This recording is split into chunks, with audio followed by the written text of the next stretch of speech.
it's loading. All right, we are live. Let's just make sure I have my sound effects. Quick. All right. Sound effects. Got it. All right, nice. All right, let's do it. You guys ready? Mm-hmm. Yes, sir. All right, let's do it. What's up, everybody? We are live. What's up, everybody? Welcome to another session of the Cover Card Podcast. You guys already know my name is Will. I'm the host of this show. It is 2022, y'all. Welcome to the New Year's. If everybody that's watching this right now, thank you so much for watching. Thank you for tuning in. We have a show for you guys tonight to start up the year. We got a hot topic for you guys. We have a great panel of guests jumping on the show. If you all, everybody that watches my show, people that like and subscribe to my channel, thank you so much for all my supporters out there. And if you love the content, you guys already know what to do. Press that like and subscribe button, and let's get this show going real quick. Don't forget, I gotta play my disclaimer real quick. My quick disclaimer. This content is not suitable for the children under the age of 18 without adult supervision. Please be advised. All right, you guys already know Savage. Thank you for the disclaimer. Everybody out there under the age of 18, you guys already know what to do. Go to sleep. All right, we got the live chat going. We got the live chat going. Thank you so much, everybody out there that always tune in every single show and always dropping your truths, your opinion, your perspectives. Drop that live chat. We got an interesting topic tonight and a great variety of perspectives on this panel. So let me know what you think. I want to know what you guys think and to add to the conversation. Don't forget, this is a public show. So if you guys want to be part of the conversation, I'm always a big promoter of open dialogue, whether we agree or disagree, but let's have the conversation. So I'm going to post a public Zoom link on the show, on the live chat. So if you guys want to be part of the conversation, click on it. You guys already know the rules. Just be respectable, respect the platform, respect you, the host, respect the guests, and it will be added on to the conversation.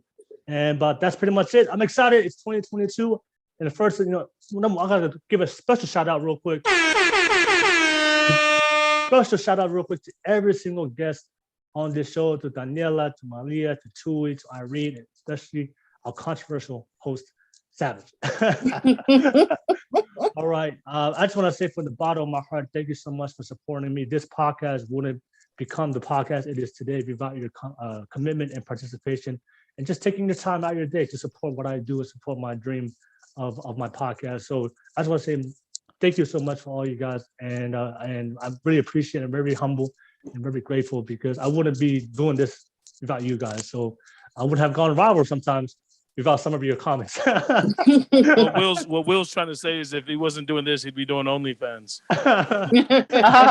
Hey, maybe. Yes, maybe a different life. With the Princess of Tonga. If the money is right, I was just joking. All right, so but thank you so much for everybody out there. And also, shout out one more time to all my supporters out there that have been following me this whole process, this whole journey. So everybody out there be sticking through and supporting my content and all social media platforms. Thank you so much. And like I said, the whole purpose of this is just have conversation about topics that happen in our community that we're afraid to talk about. And hopefully through these discussions, we can help people, we can spread awareness, or just find a solution. I don't know all the answers. I don't know all the answers to the things that we discussed tonight, but that's why it's always welcoming to have this panel of guests to jump on. Also, people also that want to jump on, have a conversation. And I'm just very grateful to have built relationships with all these people from all around the world, all the way from New Zealand. We got somebody all the way from New Zealand. Taniela, shout out to Taniela. Representing Taniela in New Zealand as well. So all these people, great people that have made a difference in my life and added value to my life and helped me in my journey as well. So just much love to you guys. Thank you so much. But enough with the introduction. So let's get right into the show. We have a great topic for you guys tonight. But before I say the topic, let me let the guests introduce themselves real quick. So I asked the guests to introduce themselves real quick. I'll start off with Malia. Malia, go ahead, introduce yourself real quick to everybody out there. Hi, everyone. My name is Malia. I'm currently in Albuquerque, New Mexico. Just recently moved out here. And, gosh, I'm sorry. That was my husband in the back. I'm just really just a free spirit. I enjoy I enjoy discussing with everyone on this panel, and I'm just here to really just learn something from each of you guys and get a different perspective. So I'm glad to be here. Thank you. All right, no worries. Thank you so much. And I want to give a to your husband, Malia.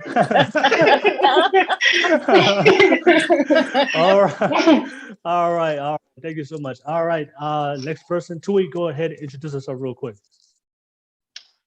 I feel like I don't even need an introduction. I'm an aspiring barista intellectual, and my qualifications are still that I watched a lot of The View, and I recently started watching The Real.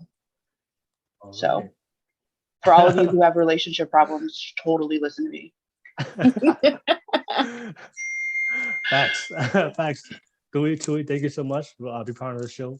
And let's move on to Irene. So go ahead and introduce yourself real quick. Hi, I'm Irene. I'm from Arizona. I'm just a random TikToker, Instagrammer, and Facebooker. You probably see me posting a lot of poly humor on, I think, the poly TikTokers on Facebook, but I love poly humor. What else? That's about it. I like controversial topics. Speaking my language, Irene. Thank you so much. All right, Irene, always appreciate you all jumping on the platform as well. Let's move on to the fellas. Let's go ahead. Savage, go ahead. Do your thing, Savage. Hey, what's up, guys? My name is Savage Island, and that's not because I wanted to and it sounded like a cool name. That's because I pay homage to my ancestors of New Way when James Cook looked over and called it Savage Island. That was the original name. That was actually for a couple hundred years before they changed it because they wanted to be really civilized. So fuck James Cook and anybody who follows him. Yeah, man. It's a new year, new topics, new challenges, obstacles, and bumps in the road to jump over. But I hope that we, the panel here, first, and also that I want to thank you guys for being a part of this panel because, you know, whether the topic is this or, you know, something else, it is important that we have this dialogue, especially in the Pacific Islander community, because, you know, and I don't want to say this because Tui's going to get pissed off, normalized. I know our own groups in our communities do not talk about this enough, whether it's body shaming, being lazy, you know, baby mamas, whatever the case is. It's okay to talk about this, even if we're not in America, if we're in Tonga, Samoa, Fiji, New Way, wherever you're from, wherever you hail from. It's healthy to talk about this stuff rather than hear about it later from outside sources. So with that being said, let's get it done. All right, let's get it done. And I see you got a new outfit, Savage. Yeah. I love it, man. Love it. Always appreciate you jumping on the platform. And last but not least, all the way from New Zealand, always holding us down, the Kaka podcast, all the way from New Zealand. Go ahead, Taniela. Introduce yourself real quick. Yeah, malo le re and ofa, and Happy New Year's, everyone, on the panel and everyone else watching from wherever they may be. Like Will said, my name is Taniela. I'm from NZ, originally born and raised in Tonga. So reason why I'm part of the podcast and try to be an active member of the podcast is I grew up in the two different worlds that majority of the generations that I currently occupy at the moment don't get the privilege to do so, which is to be born and raised back in the motherland and then later on migrated to foreign soils. So during my sort of navigation in both world, I've managed to create somewhat of a successful career out of some different things I've picked up from different people, different walk of lives. And I want to share that, and I want to share my perspective, not in the sense of this is what's right or this is what's wrong, but provide perspective so people can take different things out of it and use it in whatever way they see fit. So once again, Happy New Year, everyone, and well, thank you again for letting me be the annoying little Kiwi that I am amongst you guys. So, all right, no worries. Thank you so much. All right, thank you so much, all you guys jumping up for tonight's show, and everybody that's watching this right now. Thank you so much. Drop that live chat. Let me know what you guys think, and if you love the content, press that like and subscribe button real quick. But let's go right into it, ladies and gentlemen. The topic at hand: do we need to bring back shaming modern women in society? So that's the topic at hand. And let me just give you guys some context of why I chose that topic. So I was watching a podcast, and they were talking about how the sexual liberation of women and how that's affected society as a whole, right? And they were talking about the difference between this generation and the older generation. So you go back in the day, there were certain behaviors and certain things that you do that would be considered shameful in the community. But then since we're talking about modern women, so a lot of women having sex out of before marriage, women having kids out of wedlock, women openly sexualizing themselves openly in front of in public. So they're just talking about today how there's all the consequences that's leading from those liberations and from those choices that women are empowered to do today. You guys already know I'm very big on statistics. So there is a rise of single motherhood. There's a rise of children that are being born out of wedlock. Marriage rates are declining. Men are not willing to commit in marry women no more. Birth rates are declining. So there's no women have decided not to have children no more. The biggest one I heard was like 70-80% of inmates in prison come from single mom households. So all those traditions that we had back in the day, to make sure that we marry, have kids, get married before we have kids, make sure that we don't have children out of wedlock. So we are now seeing statistically it's having a big impact in society. So the topic of discussion was, should we go back in the day when it was still considered shaming? Because back in the day there were consequences if you engage in those behaviors. But now if you fast forward today's modern day society, we're empowered, especially when it comes to modern women, there's no more consequences. It's considered women empowerment. It's okay to be a hoe. It's okay to have children out of wedlock. It's okay to be a single mom and not rely on a man, or not even try to get the man to be part of your life. It's empowering now that you don't need a man. So all these things are empowering women to do today. It's no longer shameful. But the thing is, the consequences and the data out there what shows what happens when women make those choices. So that's the topic of discussion. Should we go back to shaming? And for me, I do agree that shaming is necessary in society to let people know that there are boundaries and there's standards that we need to uphold to make sure that we don't allow people to make decisions that have big disastrous consequences or implications in their life. But a lot of times in social media, they perpetuate this image. You can be a hoe, you can have kids out of wedlock, you can be a single mom, but they don't tell them the dark side of their choices. And a lot of these modern women, they go out there and do it, and then realize later on, oh wow, this actually sucks. So let me know. But that's my opinion. I think it's necessary. I do agree with it. I do believe that it's better for society to have high standards, to have bring back morals and values. But we need a system to engage to make sure there are consequences. Because if there's no consequences to anything in life, then people are just going to do whatever they do.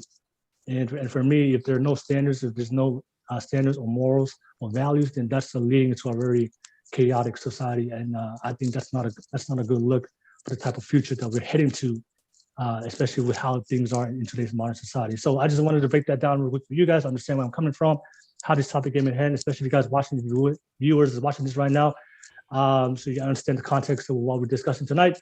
So let me know what your thoughts are. If you're watching this on the live chat, let me know what your thoughts are. But I'll start off with the ladies. What's your opinion about the topic at hand? Do you agree or disagree, and why? And I'll start with you, Irene. What do you think, Irene? Well, number one, I don't know what you defined as a modern woman. So for me, a modern woman is like versus traditional. Yeah. Okay, so traditional as in the woman had her duties in the home versus modern women. Modern woman is really different. I mean, it's kind of, how do you define it? Like, well, the easiest way to define it was just modern, like traditional, like our parents. Modern women who is non-traditional just today. I mean, there's women, there's a culture of women that I could say that the culture had changed as far as in time. There's those of us that, like myself, older woman, I don't call myself, I can say living in the modern days, but I'm still very traditional to the core. I still believe in that. Mm-hmm. But at the same time, I also celebrate that the opportunities that we have as women today, to be able to be out there and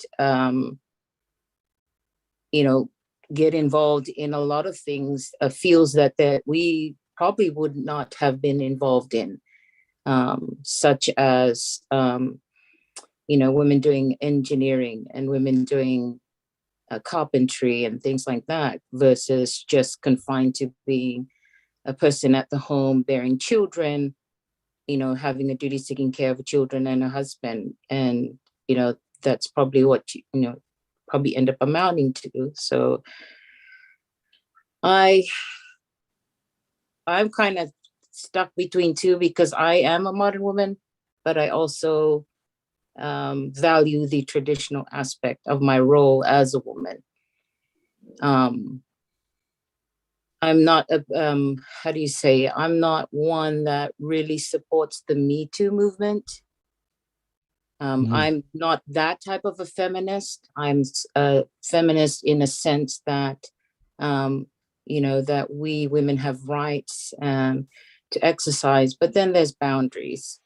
Does that make sense? There's knowing what my role is in society, where I fit in society, and at the same time respecting the role of men in society. I'm that. I'm very traditional, but I still value living. I don't know what people define as the modern woman, but the elephant in the room, I think, is morals. Okay. I mean, what do you said boundaries, right? So I think what boundaries do you see that people are no longer? That's not, because that's one of the things I see there's a big problem because of third wave of radical feminism, the Me Too movement, or it's created this there's no more boundaries no more for women. So I agree with what you said. One of the positive things of modern society is giving women the opportunity to have careers which was never given to you back in the day, which is a plus. All right, I totally agree with that. But I'm talking about the other side, right? There are also cons where now there's no more boundaries for women, that they don't need a man. They can go out there and be promiscuous with no consequences to their biology or getting pregnant. No longer getting commitment from men to get married. Just going out there and casual sex culture. So those are things I want to throw out. But you said boundaries are important. But what are boundaries that you see today in modern society that women no longer have, that you totally disagree with? Like the blurred lines between our roles as women and men. There is a blurred line there. Like you said, we've gone into a society where now the women are both the provider, playing both roles of the parent. But for me, a lot of it stems back to the home, the teaching in the home, the values and the morals that are there in the home. That's the foundational part. We've kind of lost that. We've kind of lost that. I'm the modern woman that values a man's role in the life of their children.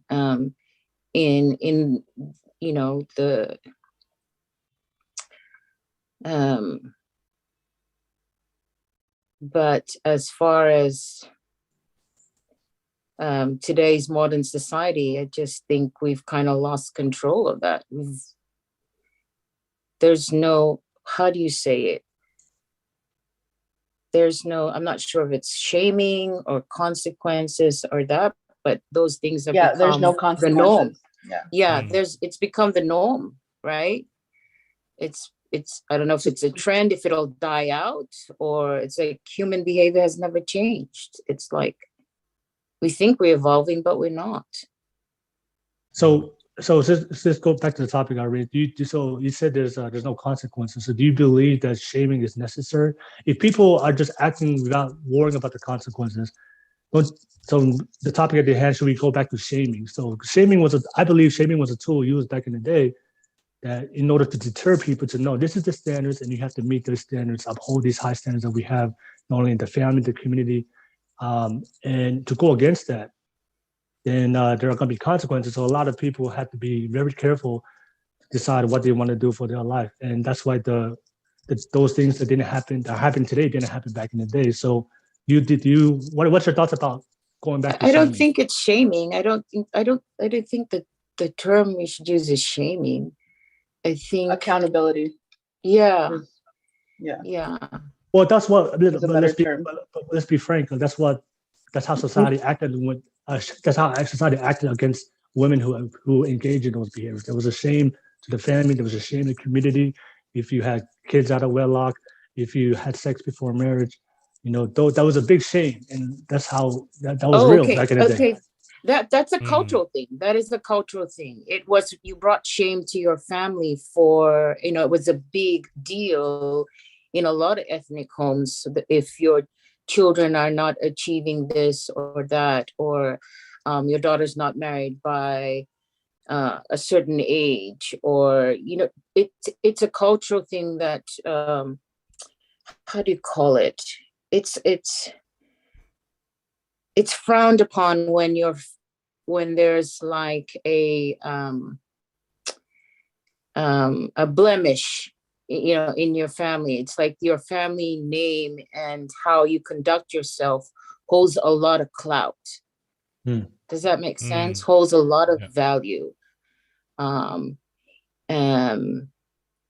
now it's like, well, everyone else is doing it, there's not, it's, how do you see it?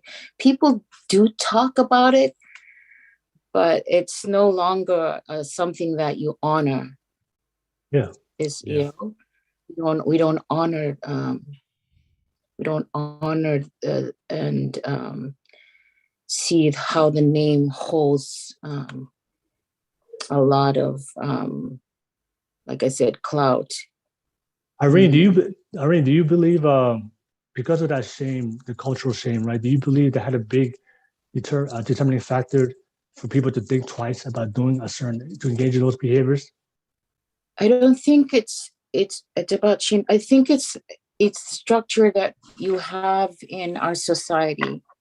There's a reason why we had structure in our homes, why there was protocols, why there was values, why there was morals, was to prevent the, it's a safety net.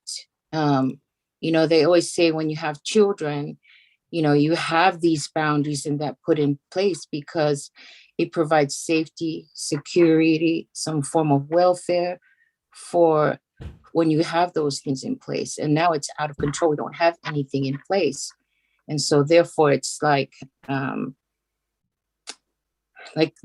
Tui just said, there's no one's being held accountable for their actions anymore. Yeah, I mean, when you grew up, if a woman had premarital sex or they had children, there was a shame, right? There was a shame. Yeah, in the family, I had a daughter. Right? I had a daughter out of wedlock, and it was big shame because everybody looked at, judged my parents because of the choices that I made, because they had, church callings and things like that. But it was my choice that I made. But, in our society, we judge each other, not knowing that we all fall short on lots of things. And so my brother, I didn't know one of my brothers was ashamed of that. My parents were, but the beauty about it is,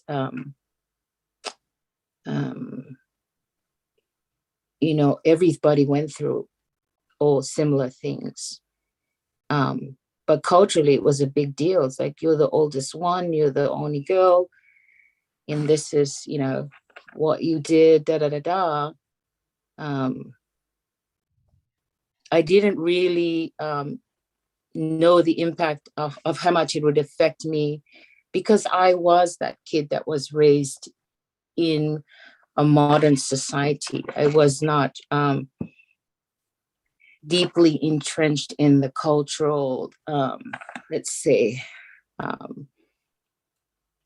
the rich cultural traditions and stuff like that, because both my parents were, I come from a multicultural home, but it wasn't, I didn't really hit me till later. Because I was raised in Hawaii, so it's like, we all blended in, it's like, it's not till I got older then I started learning a little bit about these protocols and things like that. And okay, no worries. And one last question before I move on to the next person, Irene. So like I said, in life we can have high standards, we can have high morals, but we're all human at the end of the day. We're gonna make mistakes. oh yeah. All right. So you made you made your choice, but for a young woman out there, just turning 18 and just getting, just starting out her new life, still have a whole life ahead of her. Do you recommend her to go down your path, or do you actually prefer her go down a different choice? I would recommend her to go not my path. I wouldn't encourage her to take my path. I mean, I was in college at 17. I was really young. I was naive. I was raised in a very sheltered home. So wherever I moved, my parents kind of knew, you have family all over the place. They're like, oh, we saw Irene in Waikiki, But I would recommend that she focus on establishing something for herself, a career, or, have some goals. If she wants to set up a business, go ahead. College is not all for everyone. If she is good with her hands or whatever it might be, I would encourage that, they take that pathway, because What about having kids?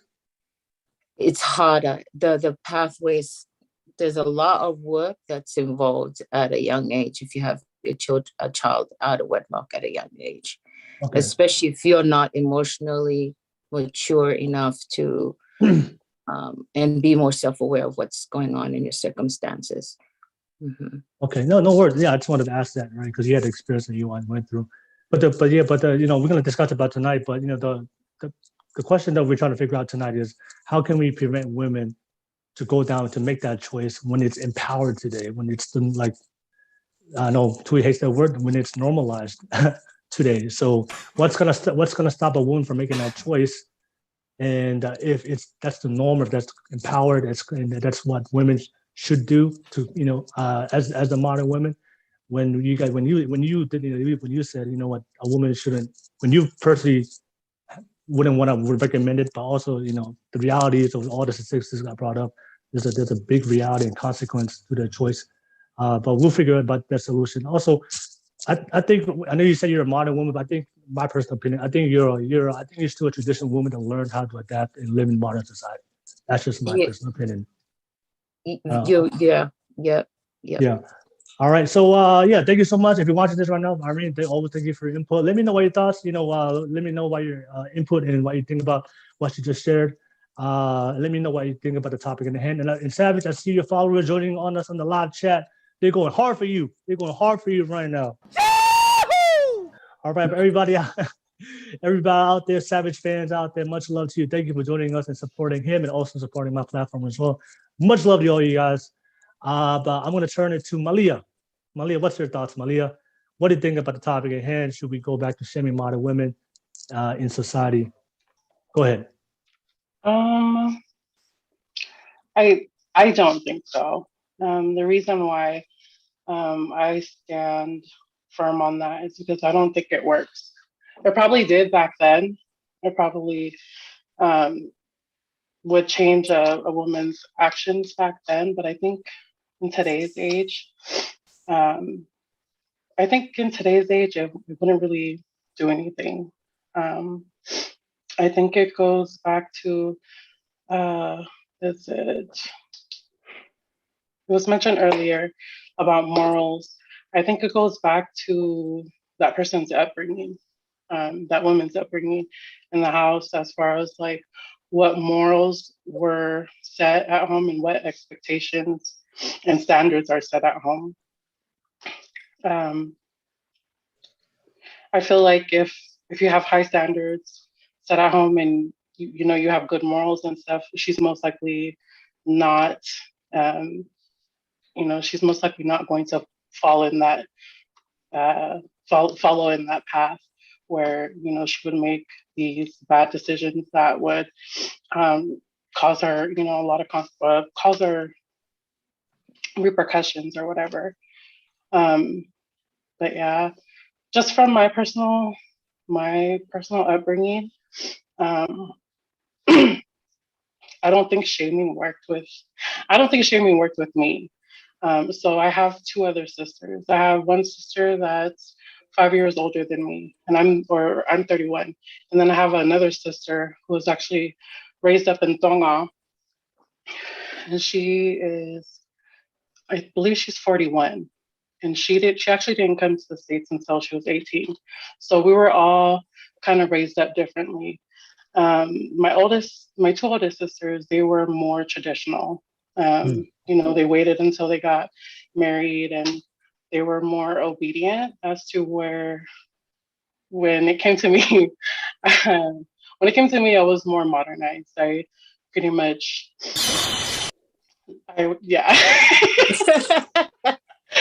pretty much. With me, I think it was just because of my upbringing was a little bit different from theirs. From theirs, it was more traditional, and then plus I lost my dad when I was really young, so that played a huge part in my upbringing. So I didn't really have, I want to say I didn't have the structure. So I kind of just did my own thing, and I think the issue with now is just kids you're not told like what the consequences are. You don't really have that example, because I feel like parents and like older people would tell you like you need to, you can't do this, you can't do that, you can't have sex before marriage. But I don't think they really lead by example, or they don't they don't give you a good example. So I think when that happens, you kind of dismiss it and you do it anyways. I think, let me see. Sorry, I'm just trying to gather my thoughts. Also, another thing that plays a lot with it too is like what you see on TV and on media. I think everywhere you look, there's sex everywhere, whether it's a music video, or whether it's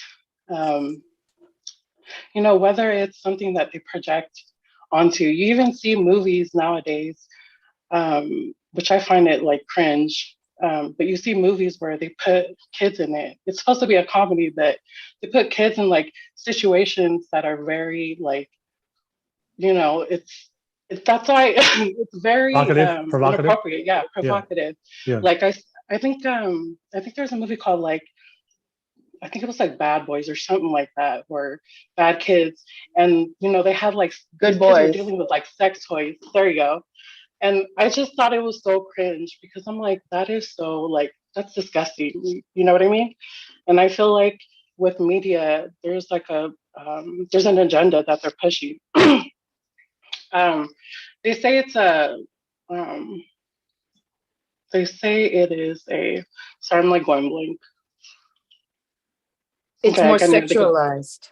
Yes, it's super sexualized, but I feel like with the media, there's from certain videos that I watch, I've seen that they're trying to push like pedophilia onto people to be more accepting of it. So I feel like now, even like now, it's worse. Kids could be watching their kid shows on YouTube, and then all of a sudden there's an ad coming on where where there's something super sexual on. And a lot of parents, from my experience, they're not watching what their kids watch on YouTube 24/7. So I feel like it starts from home. And as far as Will, what you were saying, you're right. With the whole like slut shaming thing, it doesn't work anymore, because now being over sexualized or being sexual like a man is considered women empowerment. So that's another thing. That's another issue too. As far as as far as like a way to stop it, I don't necessarily think that shaming would be a solution. I honestly think it would make it worse. Just because I feel like a lot of women who do put themselves out there sexually, they already have like stuff like issues with their confidence, or something may have happened to them as a kid where they are over sexualizing themselves, and I think shaming them would probably have like an adverse effect. So I I think it just depends, because on the other hand, there is a percentage of women who just like to put themselves out there, who like the attention from men, and there's a lot of women who learn at a young age that um, they learn at a young age that, like, oh, I can use my body and my looks to get what I want, and that's something that unfortunately some moms or some family members will teach that to that child, and they'll teach it to them and say, if you want that, you're sitting on a gold mine. That's like a saying, and I think it just, like I said, it just starts from home. Okay, all right, no worries. And then, quick question to you, Malia. If you don't think shaming works, like, do you have any idea of a solution? I think as far as a solution, I think it's just to educate women on what the consequences are out there. I think instead of focusing on women who are already developed, I think we should focus more on the younger, like the youth instead. We have to educate them about we have to educate them about consequences, about being sexually active, about not being smart about sex. Because I think it's naive.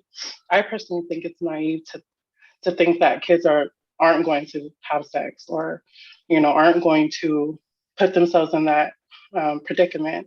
Instead of leaving the wheel to Jesus, we need to be more proactive, and I think we need to keep an open dialogue with kids. Let them know that it's okay to be curious, to have questions, and I think we have to make it to where they're comfortable to talk to you, because like with me growing up, like talking about sex was very shameful. Even like with my sisters, it made them so uncomfortable when I had questions. And I just felt like that sucked, because what had happened is I went to like my peers and friends and I got wrong information, and I felt like had we been more open about it, I would, like, my experiences would have been more better.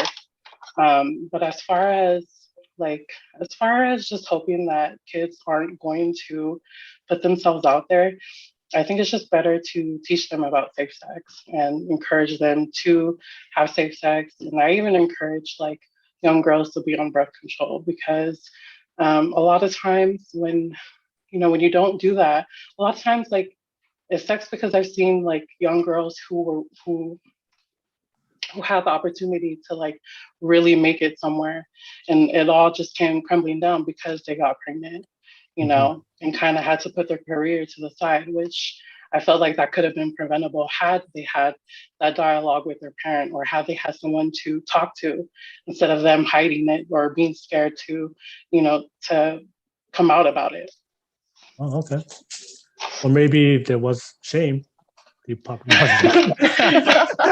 Well, no, because the thing is, I think I think parents do shame their kids in the process, by making them feel like it's bad, or, and I think that just makes it worse, because then they don't want to talk to the parents about it. They don't want to, they don't even want to bring it up to anybody, and they start doing sneaky shit. I swear to God. And so I feel like, because the world is changing, we have to make adjustments in our culture. We can't just keep doing the same thing that we did in the past, because it's obviously not working. All right, no worries, no worries. All right. All right, thank you so much, Malia. Yeah, let me know what your thoughts are. If you guys are still watching us right now, drop in the live chat. Tui, I know you've been listening intensely. I see you writing notes. So drop them. Let me know what you think, Tui. First of all, if any of you bitches would like to be hoes, I'm gonna encourage you to keep it on the low, so that way you can still start a family later. Anyway, um, move to another town, city, or state. That's my suggestion to you, because everybody already knows your host self, so don't, you know. Anyway, I'm gonna I have a couple of different angles. So I spent 15 years in digital marketing, so I'm gonna hit you guys with a marketing perspective, because it really is media, and the propaganda in media is hypersexualized behavior, and it is largely child-based now. So children nowadays, including my kid included, thinking that this is okay. Like, it's fine, mom, it's on fucking TikTok. I swear to God, I almost beat my child. Took the phone away. Like, no more iPad. But then I had to talk to her about it. And you know, like, kids get uncomfortable and they're like, oh, my mom said sex. Ugh. You know, like, you have to explain it to them. You know, she's old enough at that age where she doesn't want to acknowledge it, but at the same time, she and her friends are talking about it. So then I have to hit her with facts.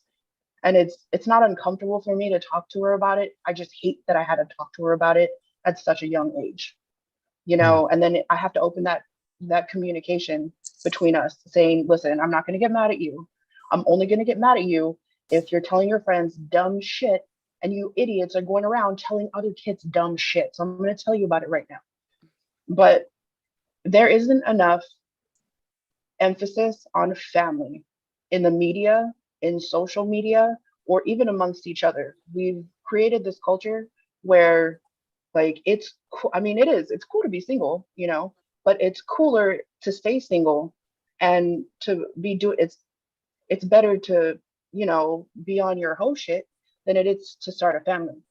Because for some reason, there's this negative connotation on having a family of your own, and I'm not sure why. So the only way that we could really, like, deter, not completely stop, but deter this type of behavior is to boost up the family image, to create more content that's more family friendly. You know, it's like, we're not discussing how awesome it is to be a family unit. Everyone's saying, oh, it's so great because you're a strong single mom, or you're a single dad. That's fantastic. But no one's saying, like, oh, they're a great family unit. You don't see that anymore. So, like, we would literally have to take an entire technological culture and, like, turn it around to be more wholesome again, because shaming does work. But the problem with fear mongering is it creates another subculture of anarchists, right? So just like the women's, you know, civil rights movement, like the suppression of women caused the civil rights movement, caused the female, oh my gosh, the women's civil rights movement. Good God. I swear sometimes I'm smart. So with the behavior that women, sometimes I am anyway, if I have enough tequila, but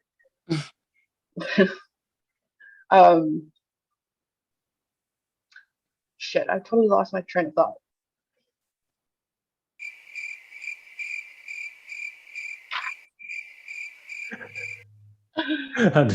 You talked about the civil rights and the movements of women. Okay.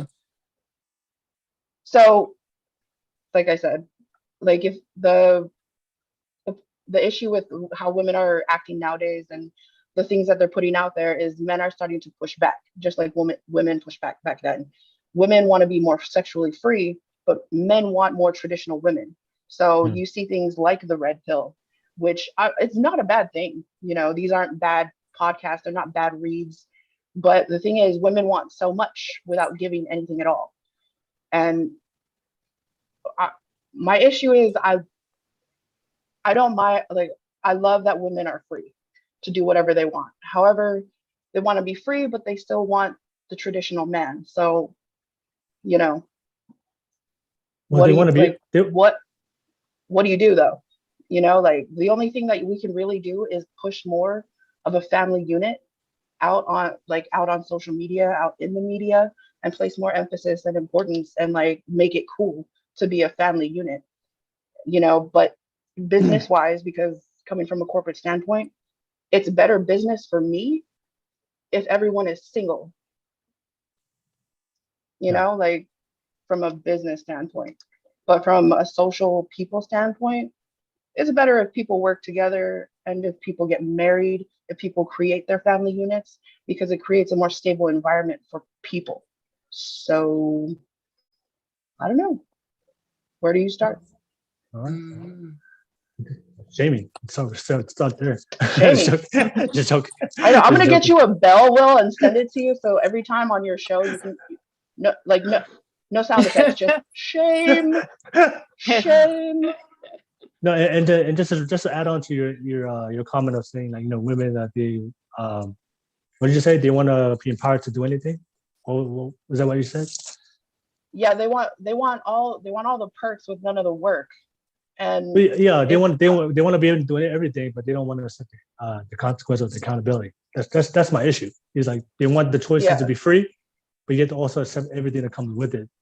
And they don't want to accept that. But we would really need to push like for like a more wholesome image of everything. But right. you know, with how social media is, I don't know, especially mine. All right, no worries. No worries, Tui. Thank you so much, Tui. Thank you so much. And everybody out there watching right now, let me know in the live chat what you guys think. I don't know, fellas, if you guys be waiting patiently, I'm gonna pass it on to you guys real quick.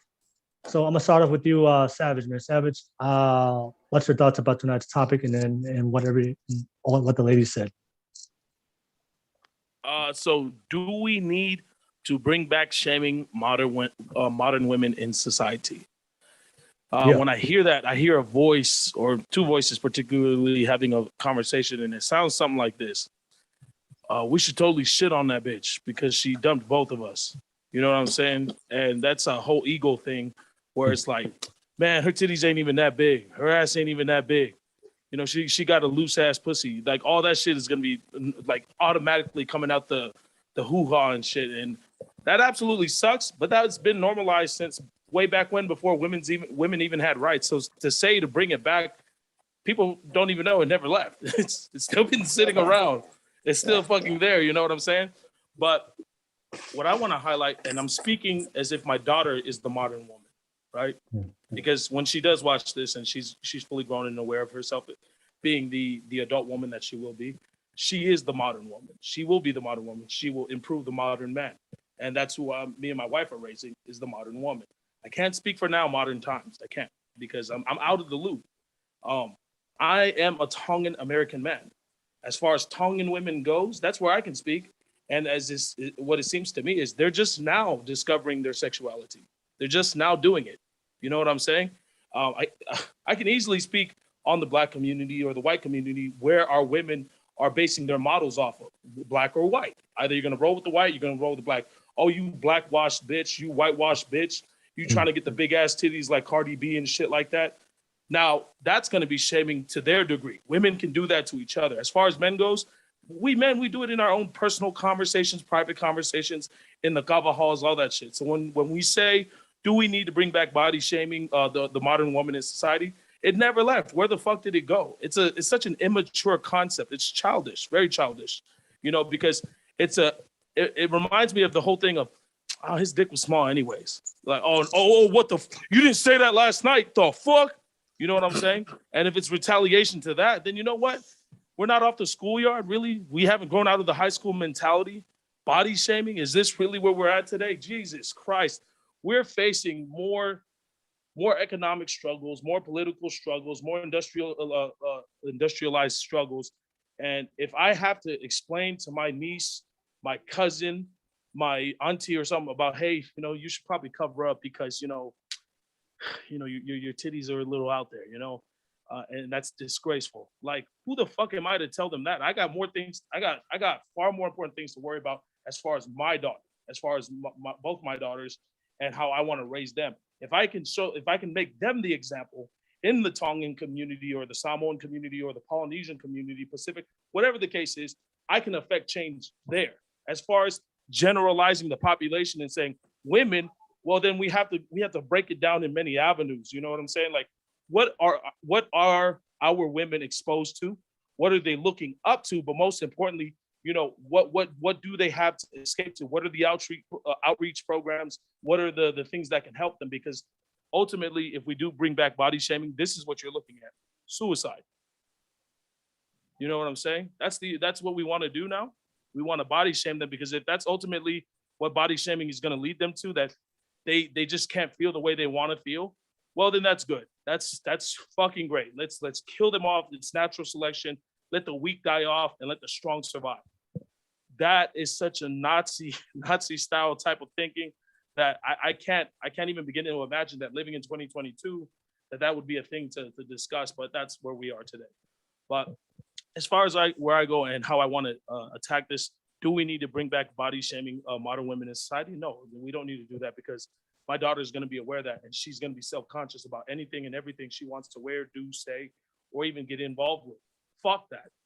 Baby, if you're watching this years from now and you hear daddy, know this. Fuck shit up to the highest degree. Fuck it all up. Bring chaos into this. People want to put so much order into things and forget we're chaotic beings as well. There's either order and chaos, or there's chaos and order. You make the balance, baby. You dictate how this goes. You become the modern woman. Fuck all the other bullshit. Daddy told you now. So with that being said, that's what I feel, man. No, we don't need to bring that back, because it never left. It's still there. But how I'm going to fortify the women of tomorrow, or how me and my wife are going to do that, we're going to exemplify our daughter, and so that she leads the next wave. Okay, no worries. Thank you, Savage, man. Always bring it hard. Love it. Love it. All right. Last but not least, Taniela. What's your thoughts? Let's hear it. Yeah, I agree with pretty much what everyone is saying, in the sense of where do we draw a balance. We found in the past shaming has led to more rebels than they have created a structured society. So I'm in a bit of a crossroad, in the sense that I personally can identify where I can put consequences and be assertive in the way that I speak to my own children and the people around me, in the sense that I can tell you straight to your face that your life is heading in a direction that you yourself don't want it to, right? And that can be taken as shame. So for my perspective in terms of shaming, I think we have to educate ourselves in the way that we deliver news, the honest truth to people, and the consequences of their actions. So that's considered shaming, in a sense of not talking about trivial shit. Like I agree to a certain extent with Savage, in the sense that body shaming is a two-sided coin, right? You have to tell people that they need to be healthy, but at the same time, if you push that to the extreme, you have people who are not well equipped mentally or emotionally to be able to handle those critiqued in a way that you and I can. But it's also the other side, where it's vitally important that we follow a healthy regime, and that starts with our physical body. So in terms of shaming, to me, I would agree with it, in the sense that we need to educate what are we actually shaming for, and what are we actually trying to achieve by being brutally honest with people in the direction that their life is heading. Because there is the other side of that, where people just use it as a tool to satisfy ego and pride. Whereas for people like us, we can understand when we tell people what's going on in their own lives, in terms of being honest, and in the hopes that they do something about it, so that they themselves create something positive out of their situation. That's where I'm coming from. But in terms of trivial things where you shame people just out of, bad experience with them, or you don't fully agree with a certain way that they live their life, I think that's a wrong way of approaching it. So we need to figure out why are we wanting to bring back shaming, and what's the intent? Are we trying to improve people's lives? So do we shame, or do we tell them the consequences? Do we educate them of this is what your life is going to be. And if you're truly happy with that direction, go on ahead. But if you want to be a part of society and to provide service for not only yourself, your family, but for other people, there are other things that you need to prioritize. Your life's not going in the direction you want it, and you're no help to yourself or anyone else. So in that sense, yes and no, to be honest, because I can see the extreme of taking it the wrong way. So my solution would be us in this panel need to find more people that align in a certain way with our type of thinking. We need to open more space for men and women so that we start educating them in the choices that they make. And I think the discussion before about women having rights, I support the first wave of feminism where women fought to have the right to choose what their life ultimately will be. However, it's driven to the point where it's right choices without consequences, without the backlash that those choices come with, which us as males, we deal with the consequences of our action day in, day out. And that's why majority of men would see themselves as disposable men in terms of their responsibility, because we accept the choices that we make. But it's when we speak on female and the right to choose, I think everyone can agree that women deserve to choose what their life ultimately ends up being. But at the same time, they need to understand there are consequences, there are trade-offs to the choices that you make, and eventually your mind, and I think I shared this quote, your reality is the symptoms of your mind and the choices that you make. So I think education is the first step. And in terms of shaming, I would go the route of what is the intent? Are you trying to establish and highlight the boundaries and the consequences of people's actions? All right, no worries then. All right, thank you, Taniela, for sharing that. I appreciate it. I have a question for the panel, right? Because I know we have a lot of, everybody has their own opinion about this. We have a mixed opinion on this panel, which is good. It's gonna make a great conversation tonight. But I wanna ask you guys real quick, because what are behaviors personally to you that are shameful in your opinion?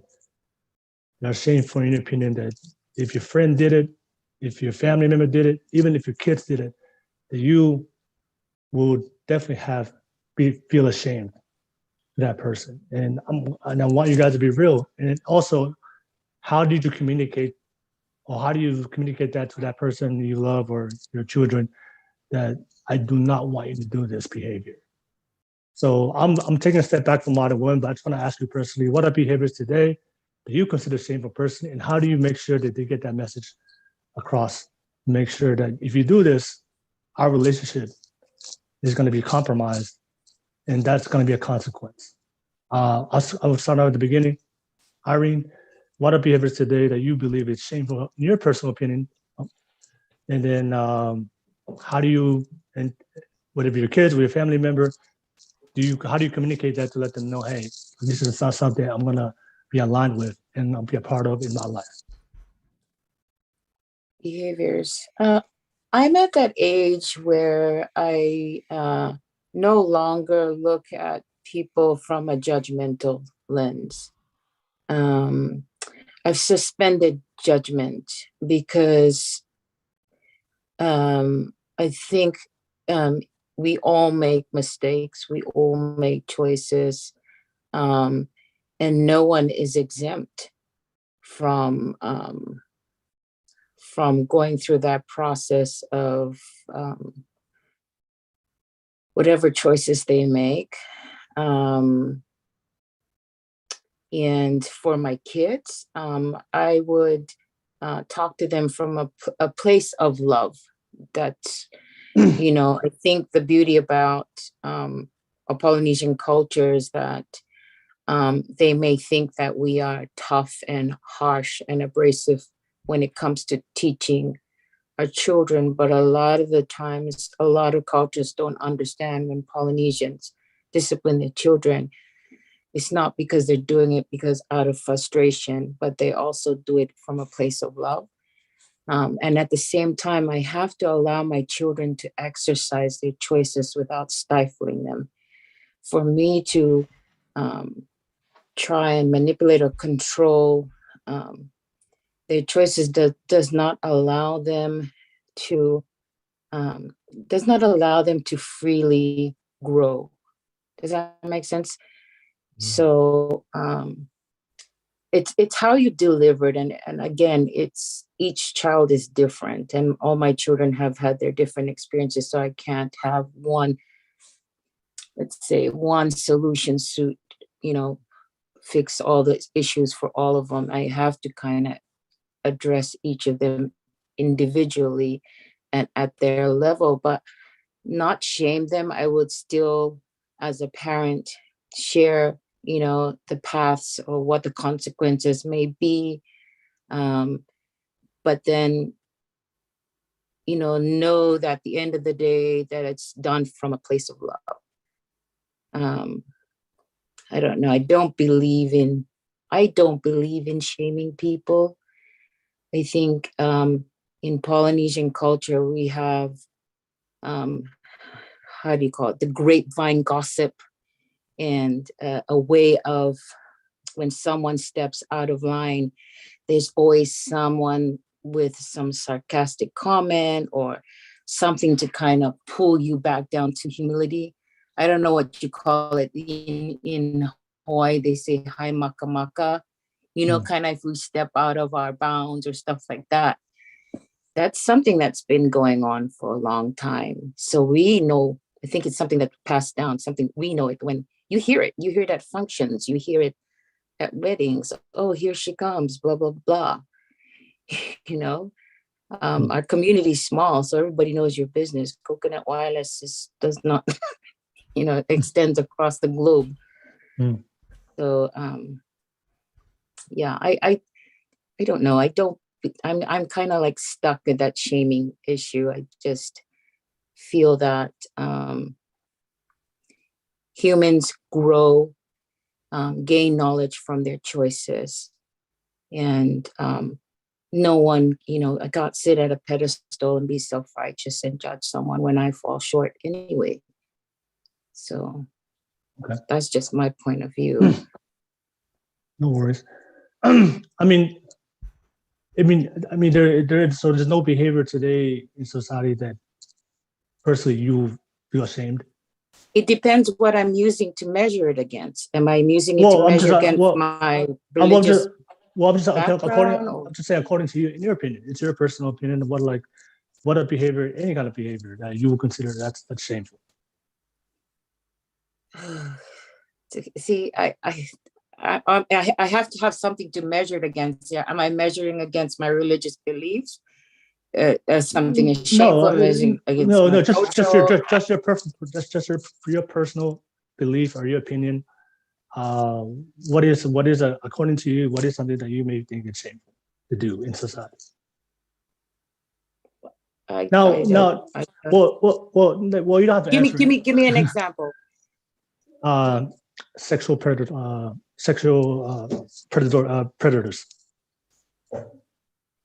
Oh, pedophilia, it's been all those things that have been around for a long time. It's embarrassing. Yeah.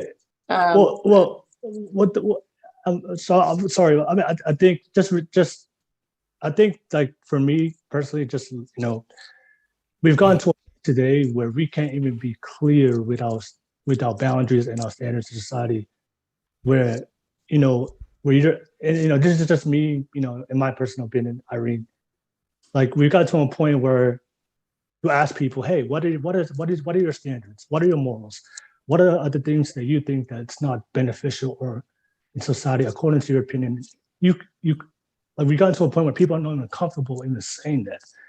And then me personally, I believe that that's one of the problems with society. We're not clear cut. And you said about growing. I think, yes, we want to grow, but I do believe in order to grow, we need a structure.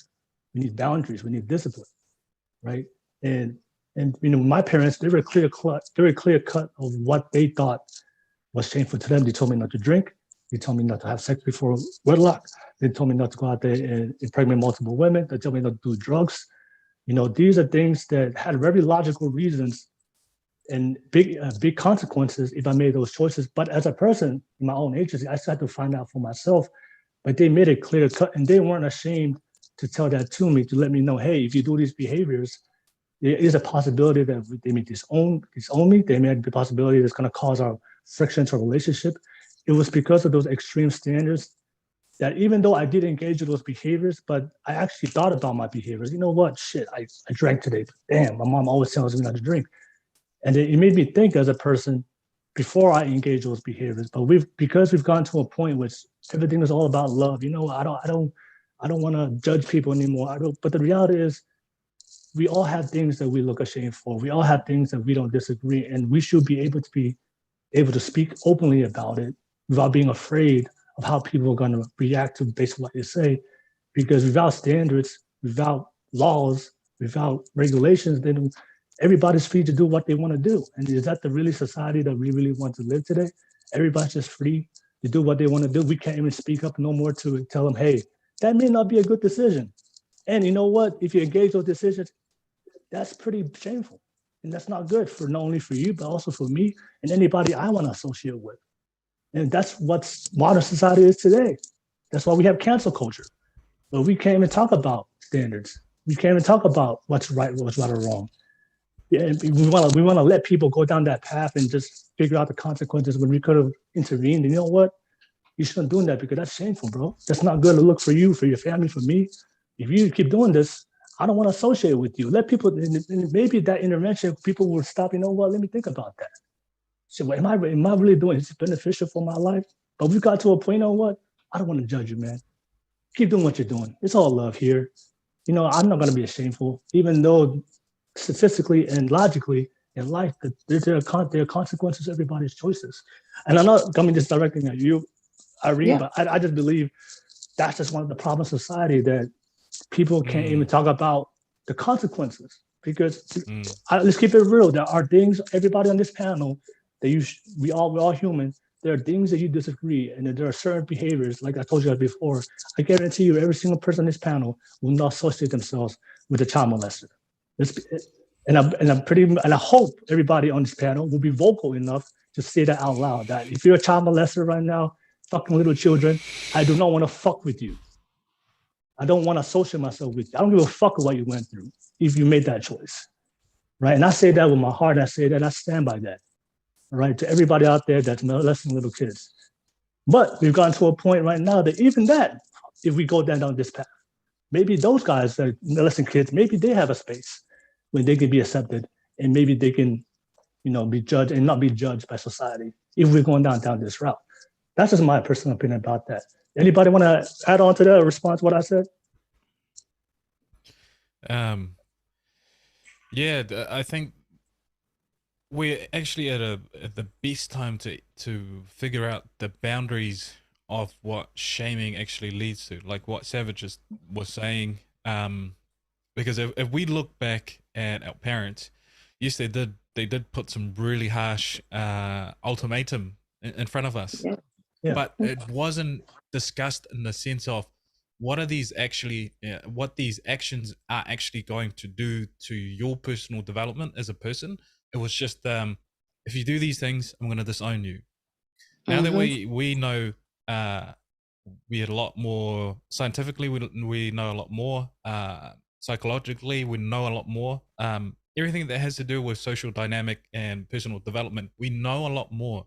So we know why those things were seen as actions that would disassociate ourselves from our family, and we can educate people a lot more. I think the biggest issue that we have now with the cancel culture is that there is no willingness to listen to at least discussions, whether they count it or perceive it as logic or not, which some obviously don't believe in a sense. But we need to encourage more discussions around what these actions actually contribute to your mental health, your physical well-being, all these attributes that make a person. We need to discuss those consequences rather than just being disowned, because I can see and well aware of the extremes of where shaming can be pushed and be driven to a point where it's just being used as a tool to make other people feel the pain that you're going through, rather than educating people to know this is not going to hurt me if you do these things, but it's going to hurt you and your overall sense of life and lifestyle. I have a multitude of example of things that I've done in the sense of letting people know what my value system is and whether that's shame or not. I'll go through a few. My son has the habit of allowing his girl cousin, which they're about a couple of age difference, to dictate what he does around when she's over, which I let him. It's him exercising his boundaries against someone just outside of the family, especially a female. But what I don't like is when those decision that she's made goes towards them ganging up on my daughter, which is only 3 years old, and I can see him actively participating in doing whatever it is that my niece has thought was the right thing to either bully my daughter or not. So I yell at him in the sense that you should never allow any other woman other than your mother to bully your sister, and you actively participate in that action ever again. So I use harsh words in the way that I initially shock him, but I also bring him back in the afternoon and we sit down together and I talk to him. Even though he's only 8, I talk to him. The reason why that's not all right for me is because at the end of the day, he will live longer than I will, and he will interact with his little sister a lot longer than I will. And there will be moments in time where the outside world is going to come in and bully his sister. He should be the first person to stand by her side and walk her through whatever pathway that is. And if he's not there, then who else is going to stand up for her? So it's educating him through that sense and saying, hey, if you go through life and I wasn't there when if you fell down and scraped your knee, because I'm using examples that relates to him directly. Now, if you scrape your knee or you were abandoned at school and no one came to get you, how would you feel? How would you feel if I turned up or your sister turned up? Those associations with emotion and the consequences of the actions that we do is the way that I father my son. Another example is my brother.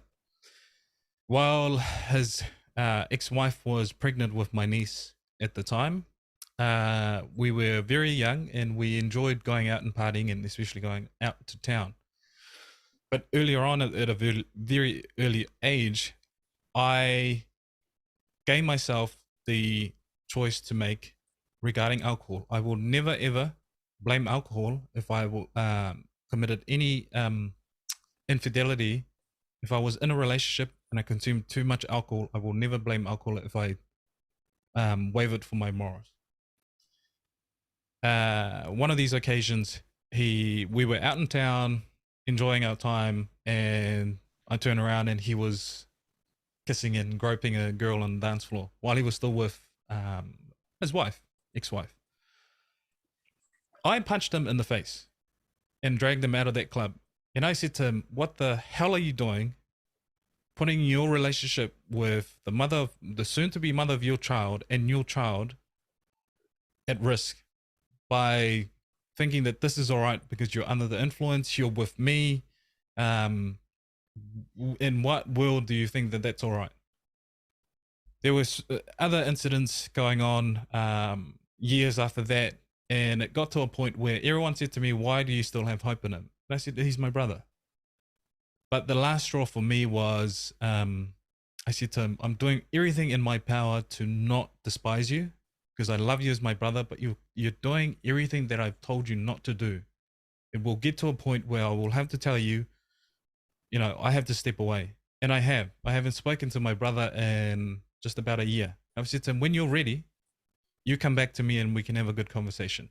But until you change the way that you're living your life, you now expose your child to living apart from you and your ex-wife. You're exposing her to single parenthood. You're exposing her to a bigger world that is very dangerous, especially for a young girl. Where in your life have you thought that was a good thing to expose children, and not just children, but yourself to? So unless you change the way that you think and do the choices that you make, I'm going to have to step away, because it gets to a point where what I'm saying just doesn't look like it's getting through. The other one was so I'll use the last example and then I'll pass it on to someone else. My wife is an amazing woman, and I am as emotionally attracted to her as I am physically attracted to her. And she's not one to put up a social media photo of herself in bikinis or whatnot. During the 6 years we've been together, she hasn't done something like that. She put up a bikini photo of her last, I think it was 2 weeks ago. And for our drive, I was trying to, first of all, establish in my own head what my biases were and do they have any legit grounding or reason, because I felt some type of way when it went up. And instead of approaching her straight away, I had to really sit down and think, where are my biases coming from? Do they have legit reasons for why they are there? Do I have good reason within myself to feel the way that I do? And I approached her after a couple of days and said, hey, is there something going on in our relationship? Am I not giving you enough attention? Are we not talking enough? Are we not communicating enough? Is the sex bad? And am I doing something that's out of the normal for you that you've been yearning for? And she asked why, and I said, you, out of the years that I've known you, you haven't been this revealing on social media. So instead of me coming out and shaming you in a sense, I just want to know, where am I lacking? And is it because you want attention from other people, or do you want other people to validate who you are as a person? So we went through that motion, and I got to say my piece in the sense of, this doesn't feel right to me, because to me, this is something that I want me to be the only one that gets full access to it. It's all right if you post it as a story or whatever, people get a time limit to see the beautiful woman that you are. But at the end of the day, for me and my own bias, this is something that I treasure, and it's something that means a lot to me. Your beauty is something that means so much to me that I want to be able to be the one that makes it feel like that it's enough, that you are enough the way that you are. And I don't want other people to value that, to be the source of validation other than myself. So if I need to work on that, I need to work on that.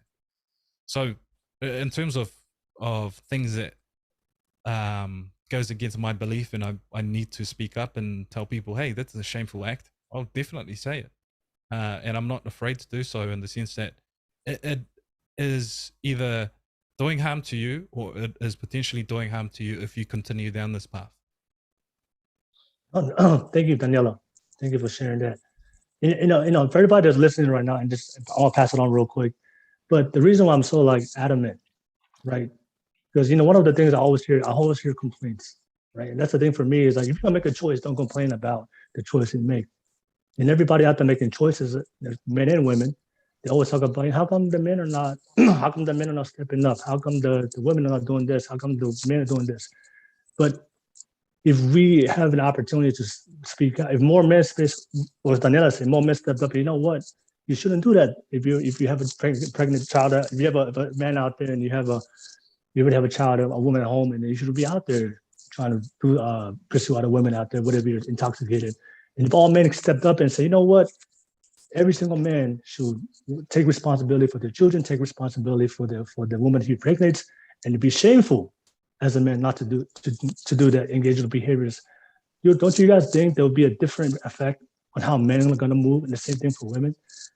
If all the things of all the standards and decisions that you may think that it's going to be beneficial for every woman out there, if every single woman came together and be like, you know what, being a hoe is not good. It's not beneficial for your life. And if majority of women came together and said, well, you know what, you shouldn't be a hoe, and it's shameful to be a hoe, but do you think a lot of women will act and move in the way in society? That's just my standpoint.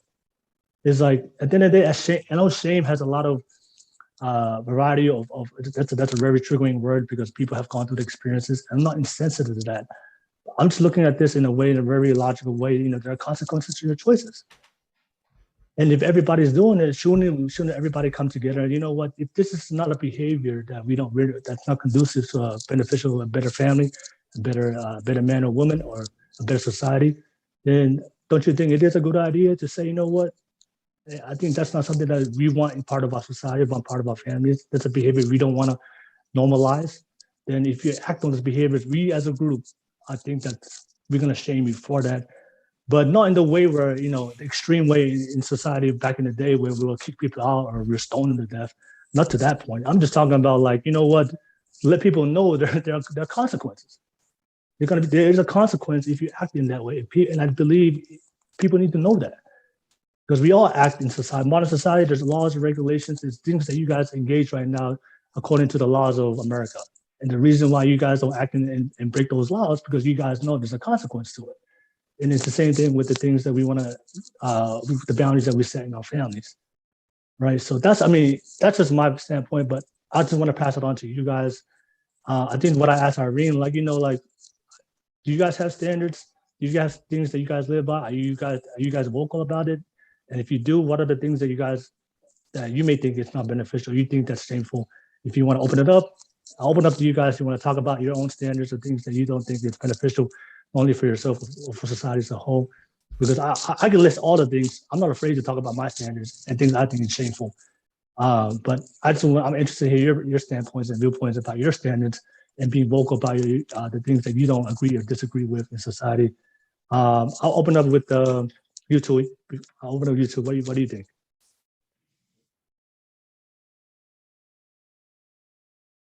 I think we could make a lot of money if we started a foundation called Save a Hoe. But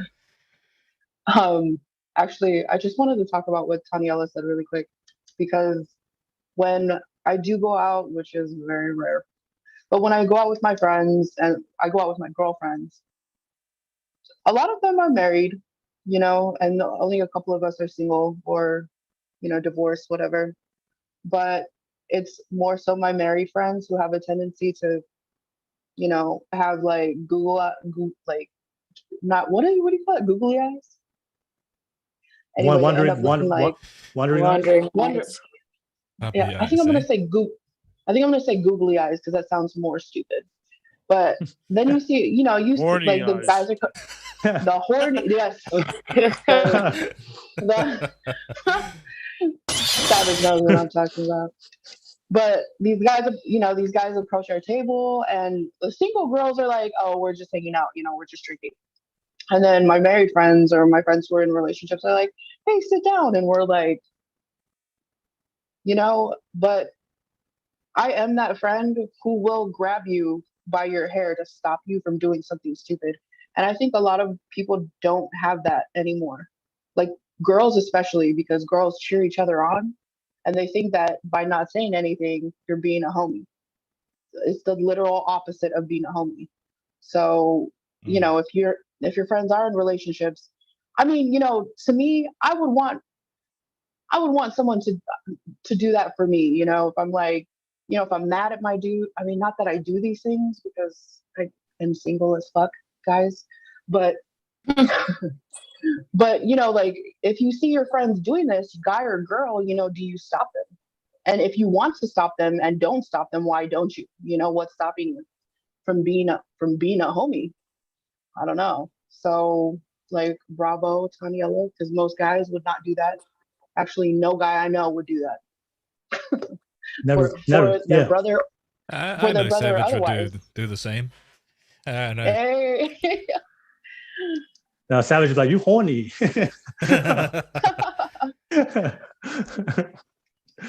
All right, no worries. Thank you, Tui.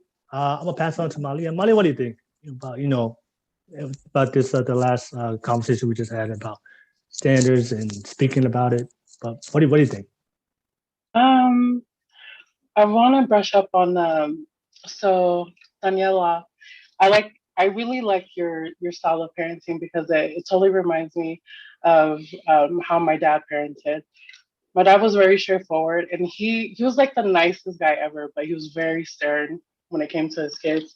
So it only took him one time to like thought us, and then we knew better after that. So one thing I learned, like especially from my dad, was like lying. lying as a kid, I got in trouble so bad. And I still like remember getting hit from him.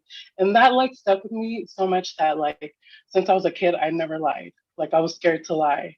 So even like as an adult, and like even during my youth days when I would go out and like drink and stuff, you know, my girls would be like, just lie for me. And I'm like, oh bitch, if your mom asks, I'm telling her where we're at and telling her we're drinking. So it was, you know, it kind of set a standard for me in that sense. And as far as like, you know, with Tui, that's like the same thing with me. When I was single and I was going out with friends, you know, they would put themselves in this predicament and I would tell them straight up, like, I'm not gonna lie for you. And you know, if you get caught, you're gonna have to deal with the consequences when it comes to your relationship. And so when it did come to that time where, you know, I have somebody's husband ask me about their wife, I told him the truth and I'm like, yeah, your wife's cheating on you.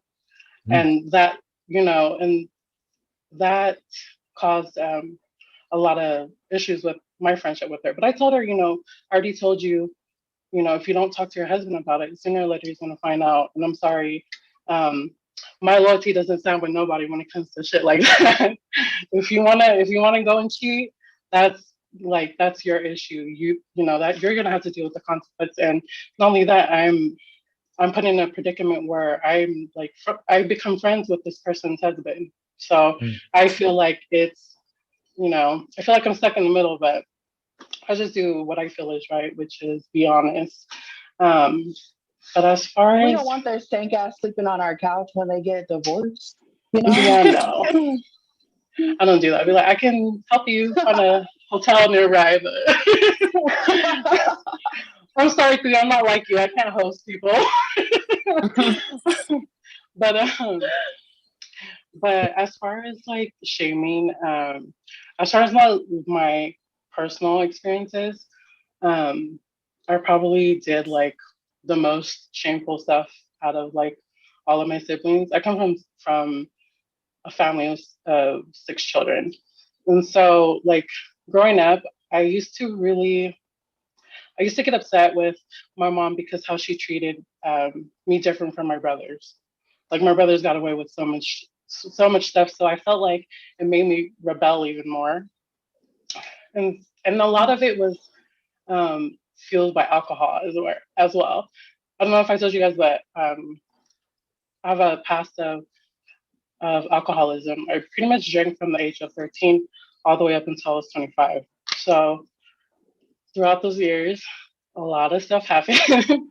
A lot of shameful stuff happened that that I felt I could have avoided.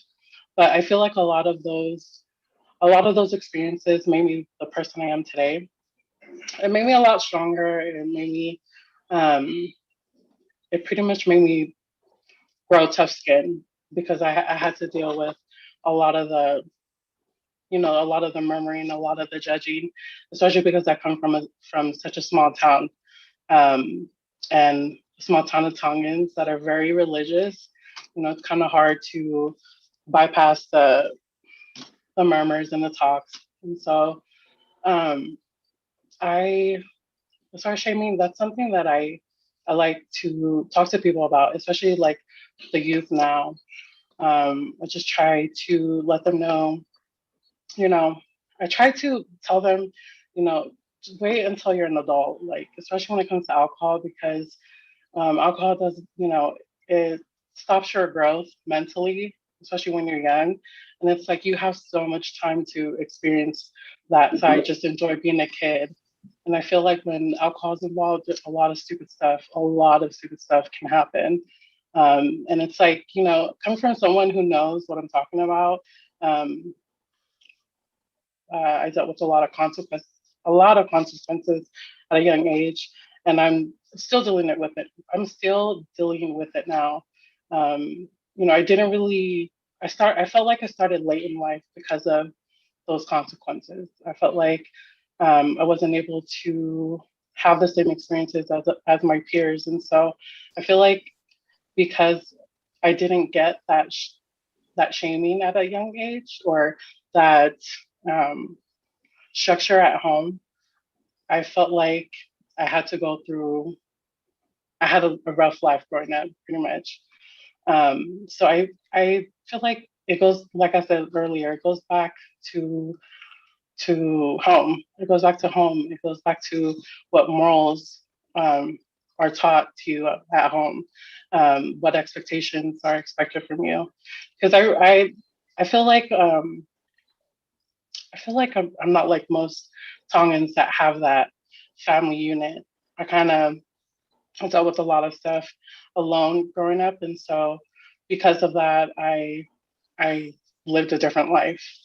And even though like I talked to you about religion, Will, I talked to you about that before. Even though I don't believe in religion, I do appreciate the church, how they teach morals like the family unit. That's something that I do appreciate about the religion, because that's something that wasn't taught to me. And so now as an adult, like I emphasize on family and emphasize on more cultural stuff that I didn't have growing up. So No worries, that's no my worries. point of view. No, thank you for sharing, Malia. Before I pass to Savvy, I just have a quick question, Malia. People who cheat on their wife or their husband, Mhm. you believe that's shameful behavior? I do, because Okay. like with me, well, no, because with me, like I take my marriage serious. Like I can't stand being around people who kind of just throw their promises. They just make it seem like marriage is something easy, but it's really not. Like a good marriage, that's something that you work hard at every day. And so when I see people who cheat, I'm like, you're a sack of shit, because you obviously, like, I can't trust you, because the person that you married, that you made a promise to for life, can't even trust you. So that's how I look at it. No worries. I just wanted to ask that. Because I do see a generation now that if you cheat, then women and men will blame the other person, not take accountability, and that's just something I just noticed. Yeah. All right. Okay. But all right. No worries. Just to add on Savage. to that, people shouldn't talk shit about their partners at all without addressing it with their partner first. If it's something that's, I hear that a lot. Yeah, People making yeah. jokes about their partner by talking shit. Oh, my boyfriend's ain't shit, or my missus a bitch, or whatever. You should never utter those words into existence unless you're talking to your partner about whatever it is. Just That's to shameful. put it the egos. Yeah, because I hear it so much, and I pull people up and just say, hey, the fuck are you doing? This is the person you commit your life to, essentially, for the rest of your life, who potentially is carrying your kids. Okay, we'll come back. Hold that thought. We'll come back to you. We'll come back to you guys. Shame to all those who do that. Shame. All right. Savage, I'll pass it to you, Savage. Yeah. Well, to answer Taniela's question earlier, that he knew I would do that. I would do that now. I wouldn't say so much in the past. I condoned more of it than I did call it out for what it was, and that was on my own. I hold accountability over myself. Those are times I should have spoke up when my uncles were with me, or when my friends were doing it. I should have spoke out, because I find myself to be a moral person now, and it's important to hold your friends, your family members, your associates accountable when you see that, because if this is where chivalry or morality is today, it's dying, and it's dying very badly.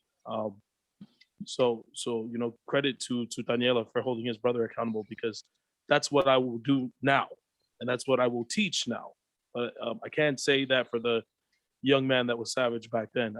I wasn't doing that, and I wish I could talk to that young man and let him know that I would have been a better man if I had done that earlier. So with a solution to this, right? Man, so like as far as what I'm learning, early, or no, I think it was like the mid 1800s to the now, 1900s to 2000s now, but they used to be known as whorehouses, right? Whorehouses, and whorehouses were ran by men, in the Wild West. And why it changes over after is because when they started finding politicians and noblemen coming into these bars and shit, it didn't look so good, and they wouldn't stop going. So the importance was It changes to bordello after that because it's a profession now and there are women running it. However, you still oppress the women because even though you put them in a position of power, that was the only thing they could do at the time. They couldn't vote or do anything else. You will run the bordello and manage your hoes and stables. And, you know, we will continue to come in here and pleasure ourselves while paying you. This is the only profession you can manage. That was body shaming to the highest degree. And when people say, do we need to bring it back? I think it's kind of ridiculous. And I'm not saying whether it's you or anybody else, but I would rather believe, you know, body shaming is the most diabolical thing that could be implemented in a time such as now, right? The action or practice of humiliating someone by making or mocking critical comments about their body shape or size. If we need to do that to make somebody understand that, hey, the reason why you were molested was because you didn't put it away. You didn't hide it. I would rather let's body boost. Let's boost the body, right? Body train, body. Let's highlight the body project. That would be more helpful and a better solution where, hey, you know, I talk to my daughters and it was even my youngest one. I'll tell her, you know, you have to cross your legs, baby. And it's as simple as you have to hide, you know, you have to hide God's secret. And she doesn't know what it means, but, you know, apparently God's secret is her private part. So that's why I want you to cross your legs because it's important for me to know that you value your body. And when you do that for me, that lets me know that you're taking care of yourself and you hold yourself to a high standard. Right? And I do that with my daughters in a lot of ways, whether it's paka papa or, you know, the old ways, falsa mo or whatever. It's me now modernizing it. I'm not telling you it's bad. I'm telling you why you shouldn't do it. Right. So body boost. Let's do that. Or, you know, sometimes when my sons and daughters, they get in arguments and they say certain things to each other, like, that's why you have ugly hair, or, you know, that's why your feet are dirty and stuff like that. Those little things will trickle down when you get older. And then, you know, you start to see yourself a certain way. And I spoke on this a while back in one of your episodes where my sisters, they used to make fun of my hair. They called me nappy, you know, Afro boy and all that stuff, dirty hair and mop head and all this stuff until it took only one time when a Black girl saw me and was like, "You're beautiful." And I was like, "What?" You know, "Yeah, you're beautiful. I love your hair. Can I braid it sometime?" And all of a sudden it went from body shaming to body boosting. And from that one act alone, I was like, holy shit, somebody values me. So, you know, I would no longer hear my sisters and their negative comments about me. It was no longer valid because somebody else valued me. And that's kind of what happens if you body shame now. If you body shame, someone's going to find value in the person, in the shit we're shaming them about, right? I said earlier about the projection of what are our women looking into, right? If we're talking just about Pacific Islander women or men, and if we're shaming men or other women, what in our culture alone is a solution? What are we using to help them to deal with that? Absolutely nothing. And what's the number one projector of that? Religion. Hello, church, and fuck you. Because my whole thing is the religion does a good job of playing the two-faced character. It'll tell you what's bad, but it'll also highlight the sexuality in other places, right? Whether, you know, people want to come dressed a certain way to church, or when stories are told about the indigenous peoples back then who were just naked. They were shameful. They were evil. They were primitive savages. They knew no better. Their nipples were everywhere. Their things were swinging and being everywhere. What the fuck? That was your outlook on us. No one told you to see us that way. You saw us. Oh, but the Bible says that Adam and Eve ate from the fuck. Is Adam and Eve from Tonga? Fuck them too. You know what I'm saying? So like the thing is like, when you get more critical into thinking to the root of the problem, then you can find the solution. So as far as body shaming goes, it's not going to be helpful to anybody. But body boosting, however, that will help. I've body boosted myself into situations I never thought would be possible. Because hey, you know what? Hey, damn, you're kind of thick. I would say like this shit. I mean, I'm not gonna lie. My wife knows me too well because my wife is thick as fuck, right? So she knows I can't be around other thick women. Because I do this thing where my eyes water. It's like what Tui said. I have horny eyes. I'm just looking like I'm doing this thing right here. and my eyes wander, but my wife knows. My wife is like, you know, look, but don't touch. So I fucking the hell out of you. And although that may be a form of body shaming or whatever, I call it body appreciation, you know, of course. But I'm still faithful to my wife in the sense that I know what she holds that is good for me, that she shows only for me the same way I do for her. And all that stays private, but in the sense that we're out of the loop. So I don't even apply to this conversation. But if I can add anything, I would rather people body boost each other than body shame. Because if we can boost each other, then we're rising. But if we body shame, then we're falling. And that helps nobody when we can body shame anyone. So as far as it goes, man, if you have something to highlight about yourself, do so, but do so in a respectful manner. You know what I'm saying? Whether you got a pretty smile, you got pretty eyes, you got pretty ears, feet, back, navel. I don't know. I don't know what people are into these days. Apparently, the kids are putting diamonds in the middle of their fucking foreheads. This shit. This is the now. This is the now what people do. But all I want to know is that if you kids or, you know, teenagers, college kids are listening and watching this podcast, I want you to know something. What you think about yourself is far more important than what others think or say, right? You're just like a plant, right? You've already been planted. You're being harvested now. But depending on how you take care and speak to yourself, depends on how productive your life will ever be. And if you think it's, you know, somebody telling you, well, I don't know, my dad says this about me. My auntie says that. My brothers and sisters think this and that. I'm sorry that you are going through that, but just know that I don't support that. And I believe you are far more beautiful and capable of anything than you know. And that's simply because I see my daughter in every woman. I see my son in every man.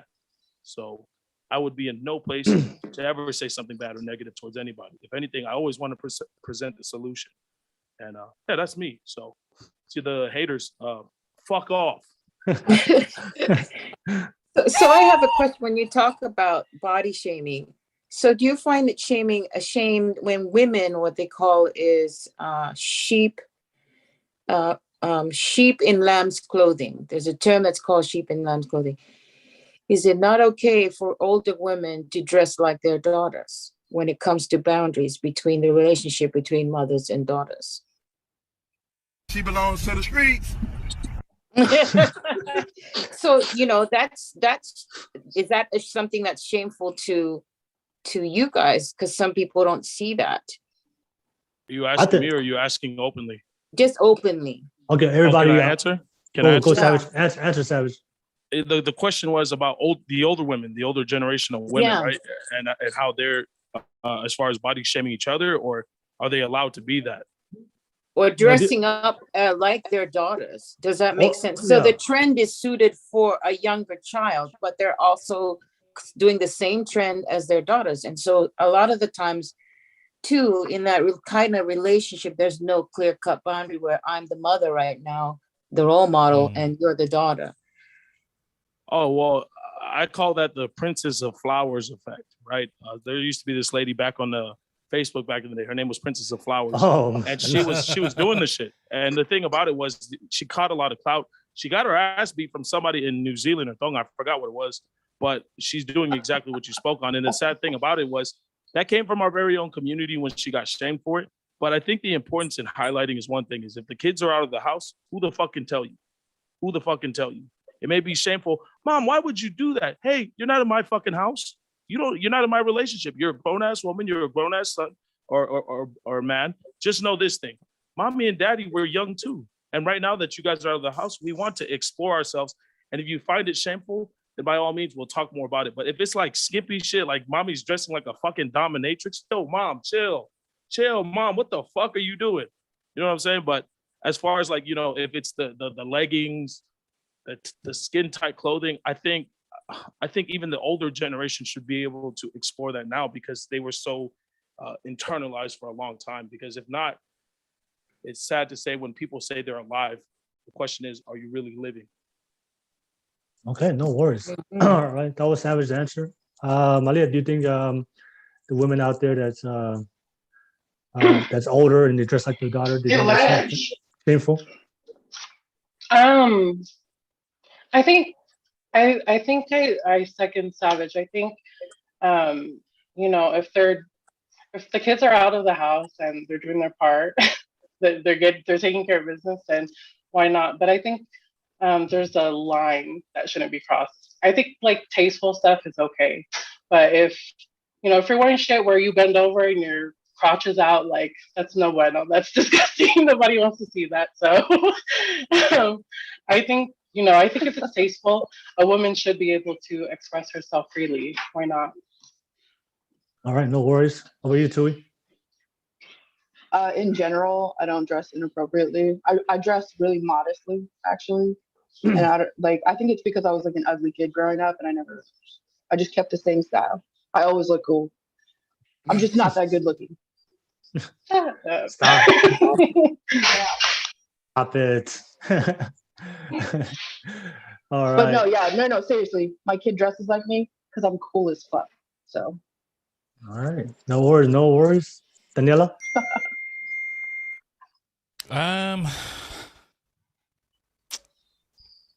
Yeah, that's a. I agree with Savage in the sense of if you're dressing with your kid like and the intention of a school play, your matching outfit, or some cute PJ shit on Christmas Eve, that sort of stuff, right? I've got no problem with it. I think I don't really have any problem with older women dressing like their children. 18? Sorry. Dressing like they're 18? Yeah, Mhm. because at the end of it, I would say this from the external views, they are going to go through whatever they go through with how the important people around their life are looking at it, right? But in the sense of my wife dressing the same as my daughter when she's 18, it depends on context. So if my wife is like almost revealing her vagina shorts, a one string piece across her chest, fuck no. And it starts with the conversation that I just mentioned before. But for older women, I think, what is the age? If you can, Irene, like what sort of age group are you? I'm 51, so there's women my age who are still wearing Daisy Dukes. Well, Love I the did- Cougars. They look good though? I would relate this to a male's perspective because I really can't Yeah. comment on older women, but I know that my biological dad went through this phase where he came out of his studies in his early 40s, and he went back out into the scene, went out clubbing every weekend with his mates, trying to relive the good old days, doing what young men should be doing. And to me, that was a shameful act for him to do that. Why? Okay. You're old. I mean, you've got a family. Go play golf. Go find some friends who will regulate better hobbies for you. Your body's not processing alcohol the way that it used to as a young man. You're making mum extremely upset, and she chases you with the knife around the house when you come home drunk. So to me, yeah, in terms of a man trying to relive their glory days, I think that might be the same thing as older women dressing the same as their Can I kids. add on to what Yeah, Taniela's saying? yeah. Can I add on what Taniela's saying? Hey, real quick. So me and my wife went holiday shopping back in December, and she tried to buy my dad some, and she ended up trying to buy him some sweats. I was like, fuck no, dude, my dad's 50. The fuck is wrong with you? But see, you guys are a younger generation, and you think that's a shameful thing, right? Go ahead, Savage. Come on. It's not that it's a shameful thing. It's because the stigma that follows my dad and their family. Fuck, man, I don't. So like, my dad comes from a very prestigious family in a bad way. Prestigious. They're known for something totally different. Womanizers, right? If you've ever heard of the Sam family, SANFT, yes. That's I know the that. stuff, the German background. Yes, I know them. So yes, my dad and his brothers are very notorious for one thing, and I'm not shitting on them. I'm just telling you, the sweats would just add to their fucking ego. That has nothing to do with my dad trying to dress with a 21-year-old. That has everything to do. It'll boost his fucking ego and make him forget, hey, you're fucking married. Relax, dude. And what's wrong with that? What's wrong with It's that? nothing. It's nothing. It's just I know my dad because I am my dad.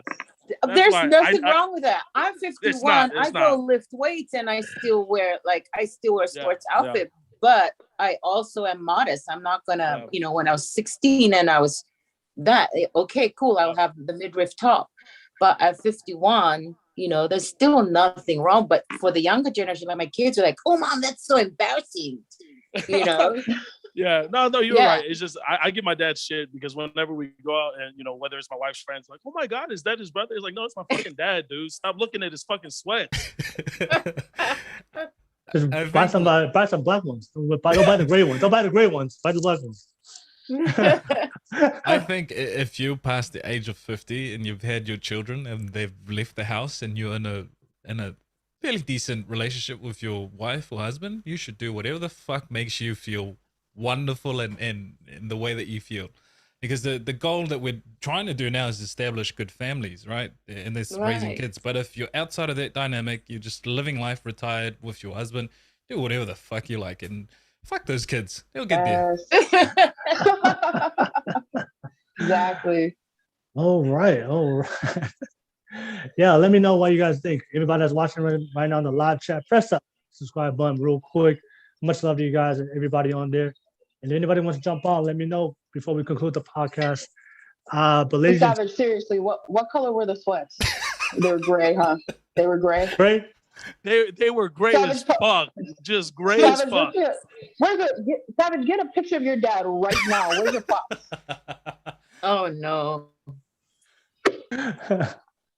What do you call selfies? Just kidding. Yeah, I think Tui, older the better. I was just joking. You already know. I got 5 more years till my kid is 18. My ass is off to Spain. You'll never hear from me again on social media. Oh, all right. No worries. I might take Savage's dad. You'll have to go for Savage's mom first. She can come too. She just got to stay in a different hotel. Okay, I'm All right. done. I'm sorry. No, it's all good. No worries. Hey, did anybody want to last thoughts on the conversation? No, I just think I think this is great, and I think we should have mentorships in the community for the younger ones. And like I think someone said, if we're around people who are like-minded and are goal-oriented and stuff, I think that would be a great place to start as a solution. Okay, no worries. All right, I'm gonna allow you guys all have your last thoughts. I just want to thank you for everybody out there right now. Thank you for you guys for jumping on this live panel. And if you guys are watching this right now, let me know what you think. We have different perspectives joining up for the topic at hand. But the last thing I want to share before I pass it on to you guys, and you guys can conclude the podcast. I know of a lot of people out there that may be watching this right now. David, I see you watching. I see you want to jump on. I'll add you on real quick at the end, and you can share your last thoughts. I just want to say this real quick. I know for a lot of people that are watching this right now, and might think I'm very insensitive to what everybody going through, right? The way I see the world is like it's very, I understand that it's very realistic because I know everybody here has gone through their moments when we made bad decisions. We're all human. I've gone through my moments as bad decisions and things that I think it's shameful and people would think as well. And the reason why I think Savage said it, Savage, shaming never left, right? I think that's what you said. And I believe it never left because we still have those conversations because I do believe part of human nature is like, we're going to judge people. That's reality. Everything we do in society is going to be judged, it's going to be criticized. And in most cases, it's going to be shamed depending on where's it coming from, right? But the difference between back in the day, in the olden times, in our parents' time, they were open about it to exert that boundary publicly. Now today, people have their standards, but people are not willing to say it publicly because they don't want to be canceled, they don't want to be criticized, they don't want to be seen a different way, especially in modern society. And the way I see it is, I think shame is necessary because it's part of human nature, right? Because we all have standards, we all have things that we believe in, and we associate ourselves with people that we align with ourselves. And people in life, if you are people out there that do bad things, commit horrendous acts, do things that hurt other people, they're going to be looked at a different way. And so as much as we can sit here and say we don't want to hurt people, we don't want to judge people, but people in society today, they're doing the very things that's harmful to society. We judge them and we criticize and we shame them openly. So the world that building that. A lot of the times I feel like sometimes we're trying to create this world where there's no shame, but the reality is life, there is shame in life, especially if you are making decisions that's harmful for you and harming society and harming the people around you. You're going to be seen a different way, right? And I think it's necessary for people to be shamed, because in order for people to live a certain way, to engage in certain behaviors, and to deter them, the consequence must be big enough for them to think about it.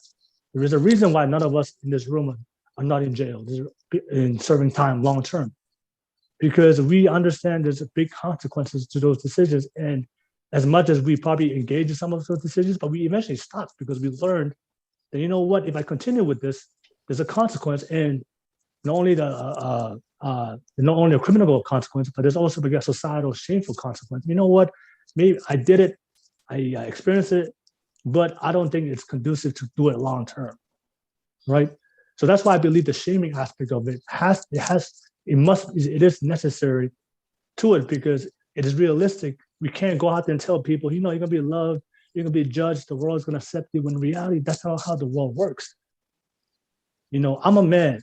You know, I can't sit here as a man and be a bum and be unambitious and be an alcoholic and go do drugs every single day. If I want to attract a good woman, I know for a fact that if I go out there and be alcoholic and I do drugs, there's a lot of women going to shame me. If I be a bum, there's a lot of women going to shame me. They probably wouldn't want to have sex with me, probably wouldn't want to marry me.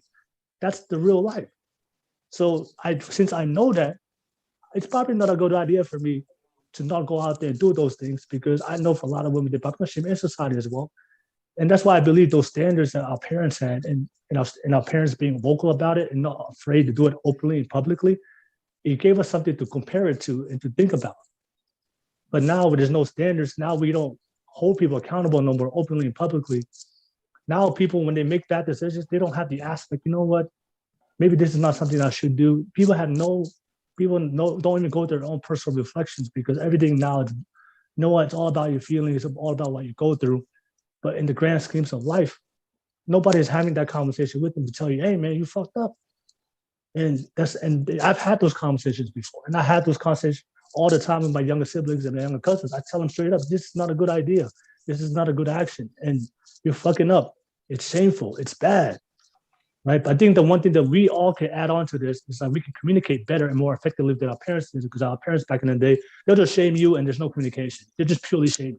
That's the key. You know? But now we have communication, but I think we can't remove the shame. The shame still needs to be part of it. That's the only thing I'm trying to say. Is I'm not saying we should go out there and shame people openly, like I think Savage said, you know, with try to put them down for no apparent reason. No, all I'm saying is shaming. People need to know that this is a behavior that's not good. And I don't know about you guys, but you know, when I went through my hard times, when I fucked up in life, and I knew people were ashamed of me, that allowed me to really deeply reflect with myself, like, fuck, man, I disappointed my dad. Damn, I disappointed my mom. Damn, I disappointed my friends. Damn, I disappointed my community. That allowed me to go through my catharsis to change. You know what, man, if I didn't have that feeling of regret, it didn't allow me to change. But people don't have those deep feelings of struggle, of hardship, because I think we all go through struggle, but we need that to learn. But if we take away that punishment, if we take away that consequence and that shame, and people never have that experience of disappointing people, because in life we will disappoint people. People need to know that you need to know as a person, if you fucked up, that you fucked up. You need to know that, so you can go through that transformation and change. But if we remove that, and we don't take, and people need to feel that shame, but that's what I'm worried about, because now people are moving in a way in society today that there's no more consequences and there's no more shame, and they never go through that moment of all of us in this life, that we've all made our mistakes, but you guys have to sit down and, you know what, I messed up. I don't want to disappoint anybody I love. I don't want to disappoint my family. I don't want to disappoint my partner. I don't want to disappoint the society. I don't want to even disappoint myself. You know what? It's time for me to make a fucking change and stop doing this stupid shit. People don't do that no more, because we live in a society today where it's all about love and judging, and I'm afraid to hurt your feelings no more.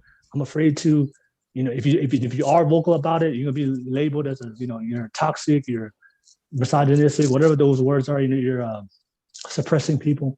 And for me, it's really, really crazy, because I have younger cousins right now and I have conversations with all the time, and they don't feel ashamed for what they did, and even though they repeat it. So that's all. I just want to say that for a lot of people because I don't want to be insensitive to what people go through.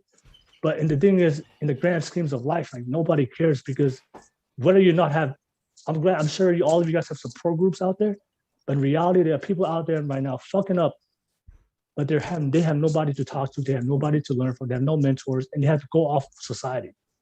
And the problem is, back in the day, our parents, and now when there were strong values and morals, they were willing to let you know that you fucked up.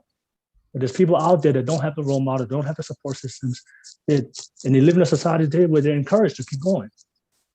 And that for me, that's harmful for me, and that's why I wanted to bring this conversation. And I just want to say that real quick because, like I said, I think shame is still necessary, and we can't remove that. And I think if we remove shame, then if we remove shame, what's the consequence for doing anything bad? If you're not going to be judged by your peers, if you're not going to be judged by society, because the market, the society tells you your worth and value, not you, the market, the society. And if people if we don't have a society that can have standards and have morals and to be able to tell you that you fucking up, then that's a society for me. I'm afraid to live in. And I'm afraid for anybody that's going to be born into this world because that's where I see where we're moving head towards where we have all these technology and all these advancements, social media, but then we're weak with morals and values and we can't even exert them no more. And I think that's of the very foundations that I believe that's why I am who I am today, is because not only the experiences, but also those foundations that people had come to me that I learned not only from my parents, but also the people that told me straight up that I fucked up and I needed to change and I'm not doing what I'm supposed to do. And because of those people, I am who I am today. But I believe a lot of people are not getting that no more.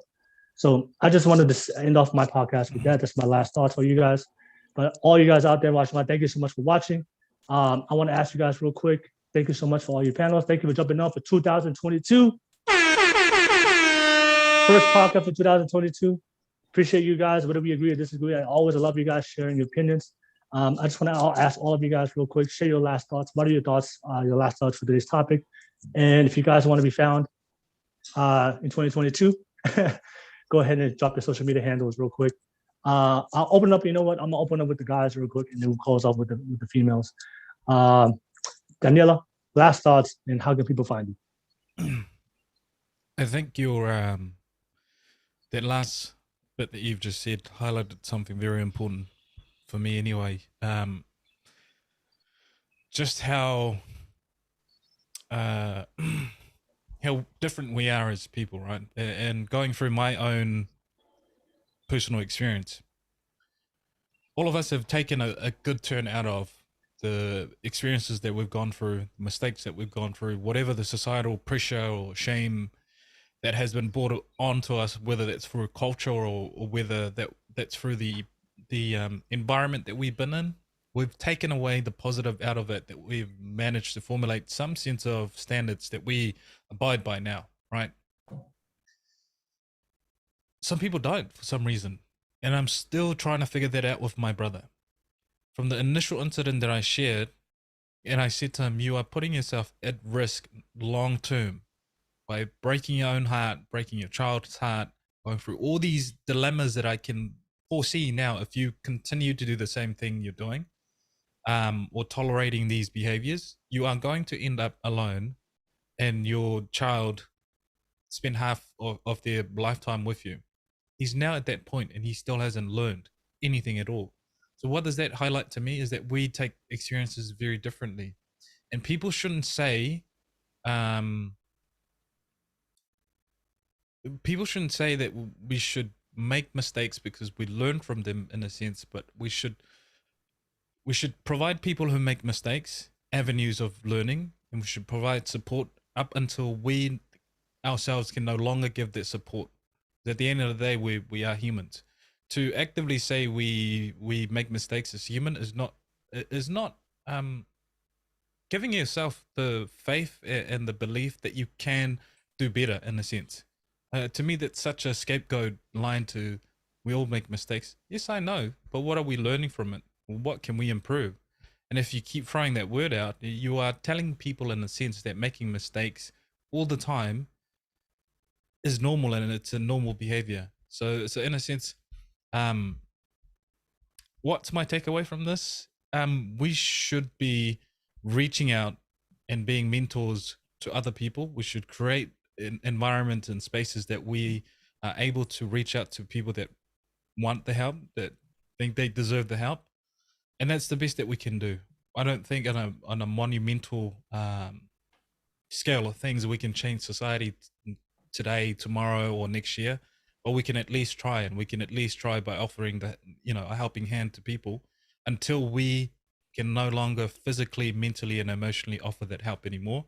And we also need to realize just where that boundary is for ourselves, because that in itself can also be driven to the extreme, helping others. But I am more excited in a sense than fearful. I understand the risks that society is currently hitting, but I'm excited in the sense that I get to help. I get to be a part of it. So yeah, don't reach me anyway through Instagram or anything unless you really want to talk. Reach me through Will's podcast. All right. No worries. Thank you, Taniela. And real quick before I pass it on to you guys to finish it up, I just want to know, David, you jumped on last minute. Yeah. David, I always appreciate you jumping on. What's your? I know you came to the end, but can you give me your quick thoughts about our discussion tonight, and what are your thoughts, real quick? Yeah, it's been a lot of good discussion. Thanks again for having me on. What's up, guys? I was just one of my first comments I wanted to make was on the it's weird when men that are older. I forget who was making this comment. Oh, I think it might have been Savage. I think it's similar to an extent to when women try and do those kind of things when it's older. But the X factor, and I think historically older men always have had the advantage in like mate selection, because it was like women had less choice about choosing who's like hotter, younger, more fit. It was all about the community, the dads, the brothers, who has more status, who gets first pick kind of thing. So I think it's a pretty new concept that it's weird that men as old as like their 40s and 50s dating women, and men have always dated younger women. I think that notion is is new, because it wasn't always weird, and because men are valued usually for their power, their status, and those things take a long time to develop, like your status, your influence. So, and women had a lot less say in the matter back then. Now they get to like pick, choose, and refuse, and women are more likely to choose hot young guys. But and then there's like, I could use a caveat, Idris Elba. I have to listen to my mom fawn over him every time I go over to her house to help her out with something.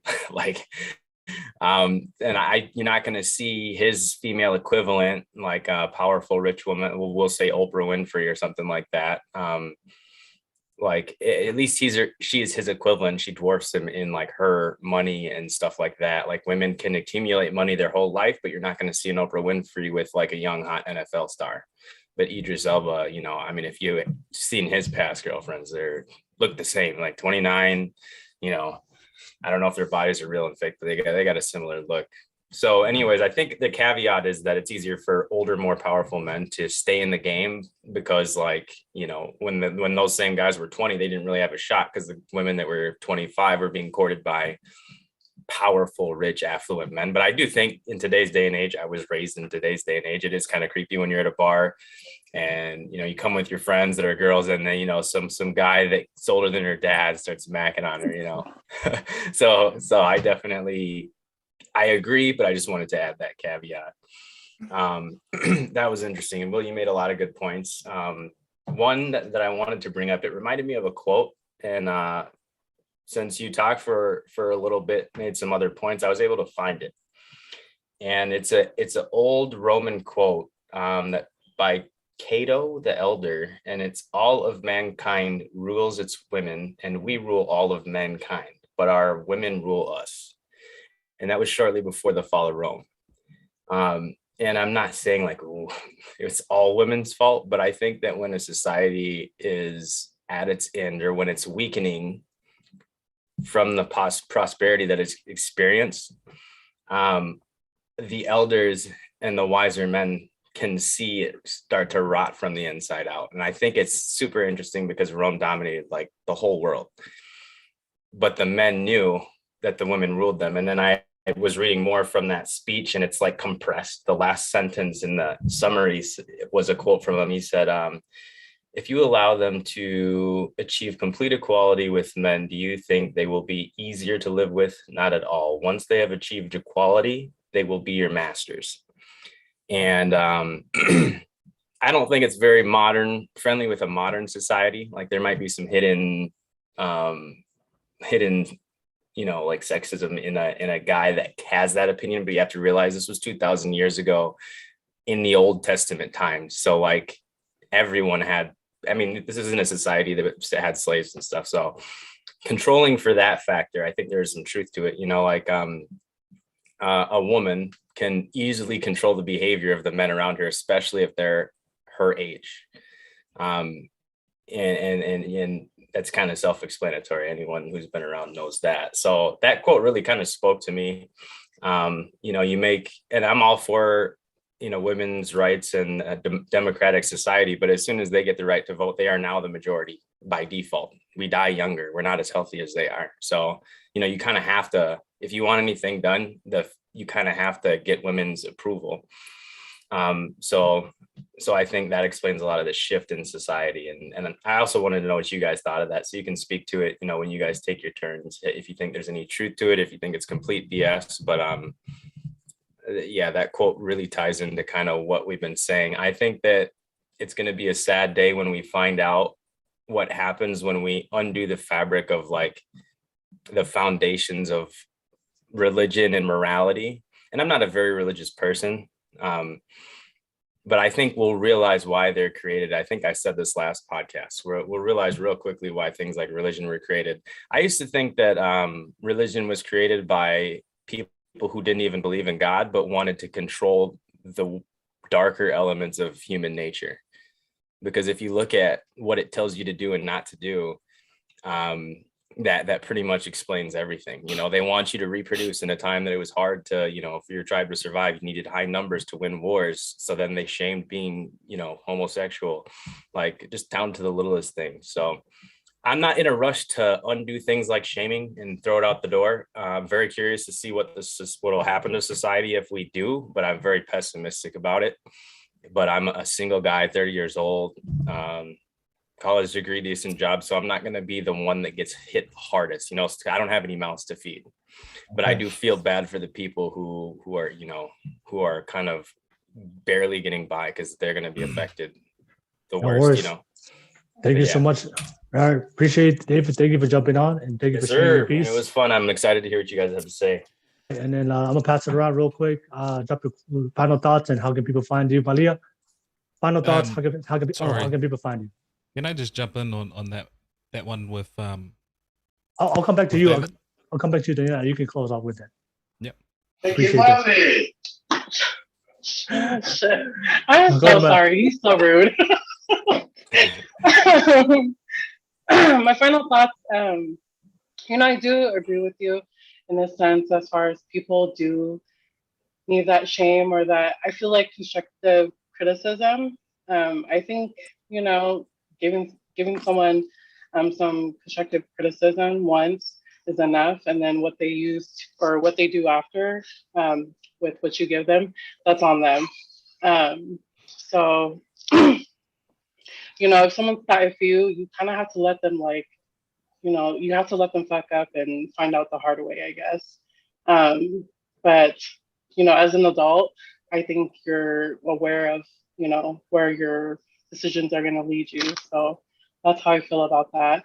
And then very quickly, what Taniela was talking about earlier, when it comes to your partner, be nice to your partner, treat them with respect, and just remember that that's your person, that's who you chose for life, and how you treat your partner, that's how you reflect to people. So just keep that in mind. And you can catch me on Instagram at Boss Lady Bella. So yeah, and I appreciate every one of you guys tonight, and I appreciate the love. So all right, thank you. And Irene, you wanted to know who Run It Up is? We just found Oh out my today. gosh. We just found out tonight who Run It Up is on. We were wondering who the hell is Run It Up on the live chat. We just found out tonight. Okay. So Wait, I wait, think who the fuck is Run It Up? Run It Up is my husband. It's Oh, Malia's dude, husband. I just told your husband I was gonna fuck him in his ass. My bad. It's all Oh good. my God. It keeps the live chat lively. So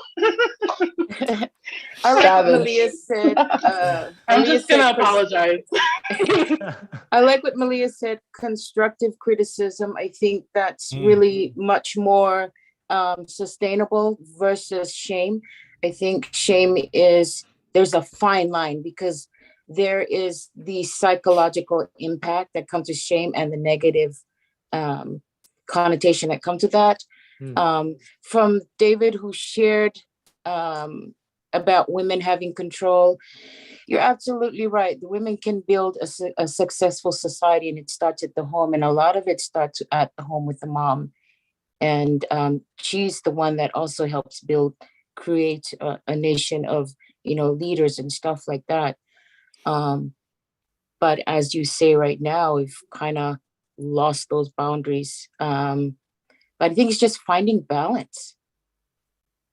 My closing thoughts is finding balance when it comes to shame, because a lot of people are dealing with their own personal shame. And so how you approach them can either do damage or I like what Malia said again, when you approach from a constructive criticism point of view or perspective, that adds a different dimension. But no, those are the thoughts. It's nice to see all of your perspective. I'm an older generation, so my perspective is quite different in how I measure and how I think of shame in comparison to my generation versus now. All right, no worries. And Irene, always a welcome. Thank you always so much for always jumping on. And we just found out your favorite live chat buddy, Run It Up, who he is. Is that your husband, Malia? Oh, sorry. Yeah, so now I have to put myself on mute when I'm not talking. I'm so sorry, you guys. Quite an adventurous fellow. He's really foul, so I'm sorry. Yeah, I noticed that. That's why I married him. No worries. Tui, final thoughts and how can people find you? You can find me _King Tui on TikTok and IG. I apologize in advance for anything you see on my social media. Also, Malia, we need to get your husband up on this podcast. I think I owe him for some comments he made previously. So I got you, boo. I actually told him, I'm like, we should join one day. Can you guys hear me? Yes, you can. Wait, hold on. Can you guys hear me? Mm-hmm. Yep. I can't hear you guys. There you go.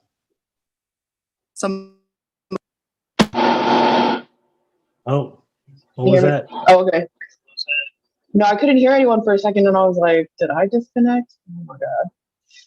Anyway, my final thoughts are shame never really left our society. We're just getting shamed for the wrong shit. Like, you have morals, you have standards, and that seems to be the issue with people today, is it's a problem. So, I mean, like I said, it's never going to leave our society. It's never left. But I think for those who do have a certain set of standards, and we try to, like, be a little more vocal about, where we stand on certain issues, infidelity being one of them, and the reasons why, people are attacked for it, because it's like, well, you can do, because, we've had these conversations before where, I've said men have the ability to detach themselves and fuck other women, have sex with other women, and still come back and take care of their husbands or their wives, still come back and take care of their wives and their families. And they're not emotionally attached. But when a woman cheats, a woman is emotionally through with their husband and she's ready to move on. So I've said these things, you know, and it's like, so we're shamed for coming from a certain standpoint and having our set of morals that seem to be not in tune with our society today. But I've also said before, our society is sick. You know, there's so many things wrong with our society, and we're perpetuating these, like, you know, we're perpetuating these values that don't really align with what we want. So we, as a modern society, are saying we want these traditional things, but we're not doing anything to get them or to take care, you know, to take care of ourselves or our partners in order to have these traditional relationships. So I'm just going to reiterate, where do we start? What do we do? You know, we'd have to, I'm going to speak from a female perspective onto females, where we would have to really take the female gender and like completely change their viewpoints on how they view themselves. And we would have to get that entitlement issue that we do have, because it's not every woman, obviously, but the majority of women have a certain entitlement issue that has not been dealt with. And other women are feeding into it, saying, oh, yeah, hey, hashtag go bestie, you know, live your best life, when they're like doing the absolute worst. Mhm. So, like I said, how do we start? What do we do? You know, my nonprofit foundation, for Captain Save-A-Ho, I think it's a good foundation, guys. We could do some good work. Captain Save-A-Ho will. All right. No worries. Thank you, Tui. And real quick, I'll give a shout out to Get Lost. He just gave us a $10 super chat from New Zealand. Thank you so much. Thank you for the super chat. Thank you for donating to my channel. Much love to you. Thank you so much. All the way out there from New Zealand, Taniela's backyard. Thank you so much for everybody out there. Whoever you are, much love to you. And last, Savage, final thoughts. How can people, I already know the drill. You know, do you, if you want it, you find Savage somehow. No, it's 2022. I'll try something new. You can find me on TikTok. You can find me on TikTok for sure. But I do want to highlight that, you know, body shaming versus accountability. If you want to body shame people, you know, hey, you're a dick. But if you want to hold people accountable for their unnecessary exposure, then you do that. Hold them accountable. You don't need to body shame them, but hold them accountable by calling them out for the shit they're doing. Hashtag body boosting. Let's boost each other. You know what I'm saying? Tell each other what's good about us physically, but also highlight the things that they should probably, you know, be mindful about. Also, I just want to tell you guys, thank you guys very much. Will, it's always a pleasure, brother. And I appreciate that. I appreciate the perspectives and the dialogue. Shout out to Run It Up. Motherfucker's a class act. And look, listen, I deal with trolls and haters all day, but he wasn't bad. He wasn't bad. We were just having fun. But yeah, man, at the end of the day, from what I take away from you guys is your beautiful perspectives, because they're valid. They're valid. You guys are dealing with experiences just like everybody else are. So I take that with me everywhere I go. Your knowledge is now my knowledge, and I thank you for that. As far as what David said earlier, you know, fuck the Romans, because the last time they did anything good, they killed a man by the name of Jesus, and they didn't listen to Pontius. They didn't listen to Pontius Pilate's wife. Pontius Pilate's wife tried to tell him, I had a fucking dream that you're going to kill a man who is the son of fucking God. What happened?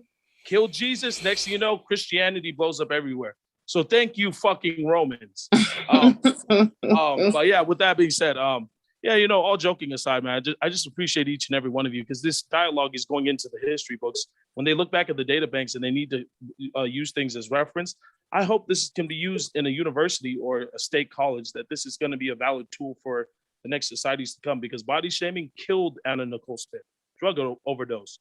It made Michael Jackson insecure and made him want to feel normal around his peers. Sammy Sosa's bleaching his fucking skin. Cardi B wanted big ass and titties so she could be in the strip club making big money. But that's what body shaming will do. It'll kill people and twist people into things they are not. It'll corrupt them. So don't do that. However, you can hold people accountable. Do that. You know, hey, you're dressing like a hoe in front of my fucking husband. Stop doing that. Hey, bro, stop wearing the fucking sweats in front of my wife, bro. We get it. Your dick is big, bro. Stop. You know, that you can do that, but there's no use of being negative in a negative situation. That only kills the whole situation. If you want to be in a solution, then just call it out for what it is. And that's what we do from here on out. So with that being said, my name is Savage Island. And from the deepest, sincerest part of my asshole, fuck you.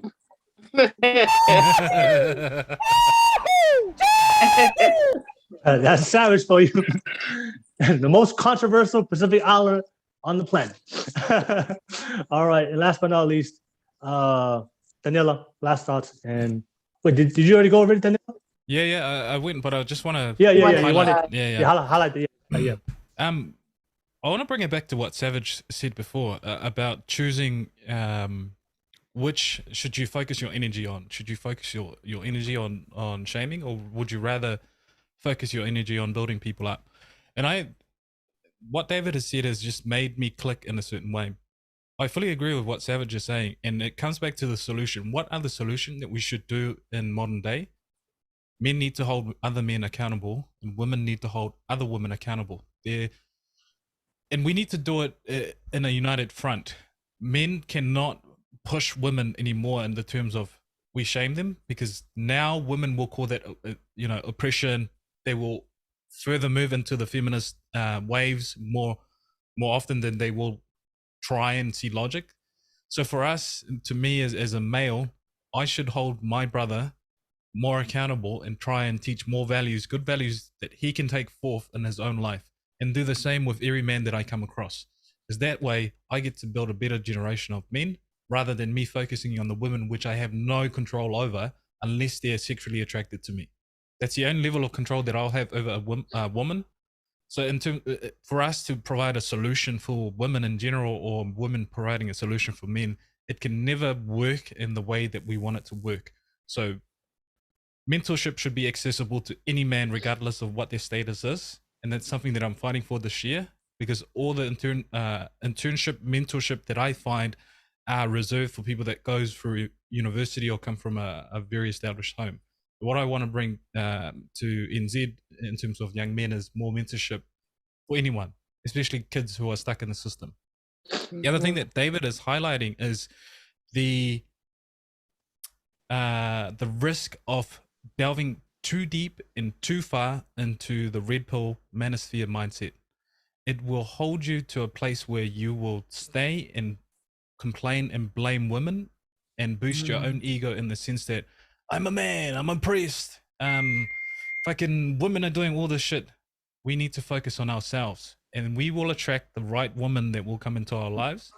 And in doing that, in improving every man that you come across, you'll start to demand the standards of what they're gonna men come want. after you, Taniela. That was a viral moment. They're gonna come after you. I know, that's a risk, and I'll tell you what. A good resource is now that I'm moving away from this whole thing is roommates, and I think the owner of the channel has actually made his own YouTube channel.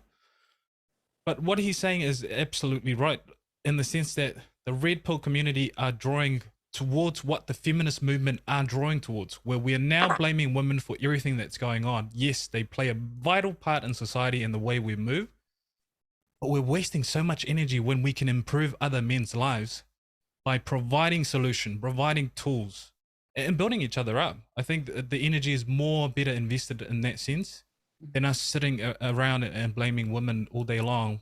Yes, Can I they have done respond to some. that? Yeah, sure. I would. Please finish first, though, because you're making a good point. David, I would, but for the sake of time, we gotta close it We up. can jump on offline Zoom if anyone's Yeah, keen, I'd but love I'm that. just saying, Yeah. Well, it's just the conversation was about shame. Otherwise, I wouldn't have gone down that road. I'm more for, talking about what can be done. And I agree completely with the red pill community, with what you said about the red pill community. You can get bitter from certain experiences and waste too much time going down that road. Yeah. But So I'd be happy to let's put our info in Yeah. the chat so we don't keep people up past like 4 a.m. or whatever it is where you guys are at. So yeah, in terms of solution, I think we as men and women who are within the same mindset that we currently have on this panel need to band together and provide spaces for our own gender, because that's the biggest influence that we can have. the only influence that we have over the other gender is whether they're sexually attractive to us or we have some sort of power over them. But in saying that, Happy New Year, everyone. And All right. No worries. Thank Thank you you. so much. Everybody out there, much love to you guys. Thank you for starting off being on the Power Podcast for 2022. We love the content. Please support all of them in the social media panels. Like and subscribe to the video. All my guests. Happy New Year's. Thank you so much. You guys all have a good night. Much love to you guys. Thank you so much. Thank you, David.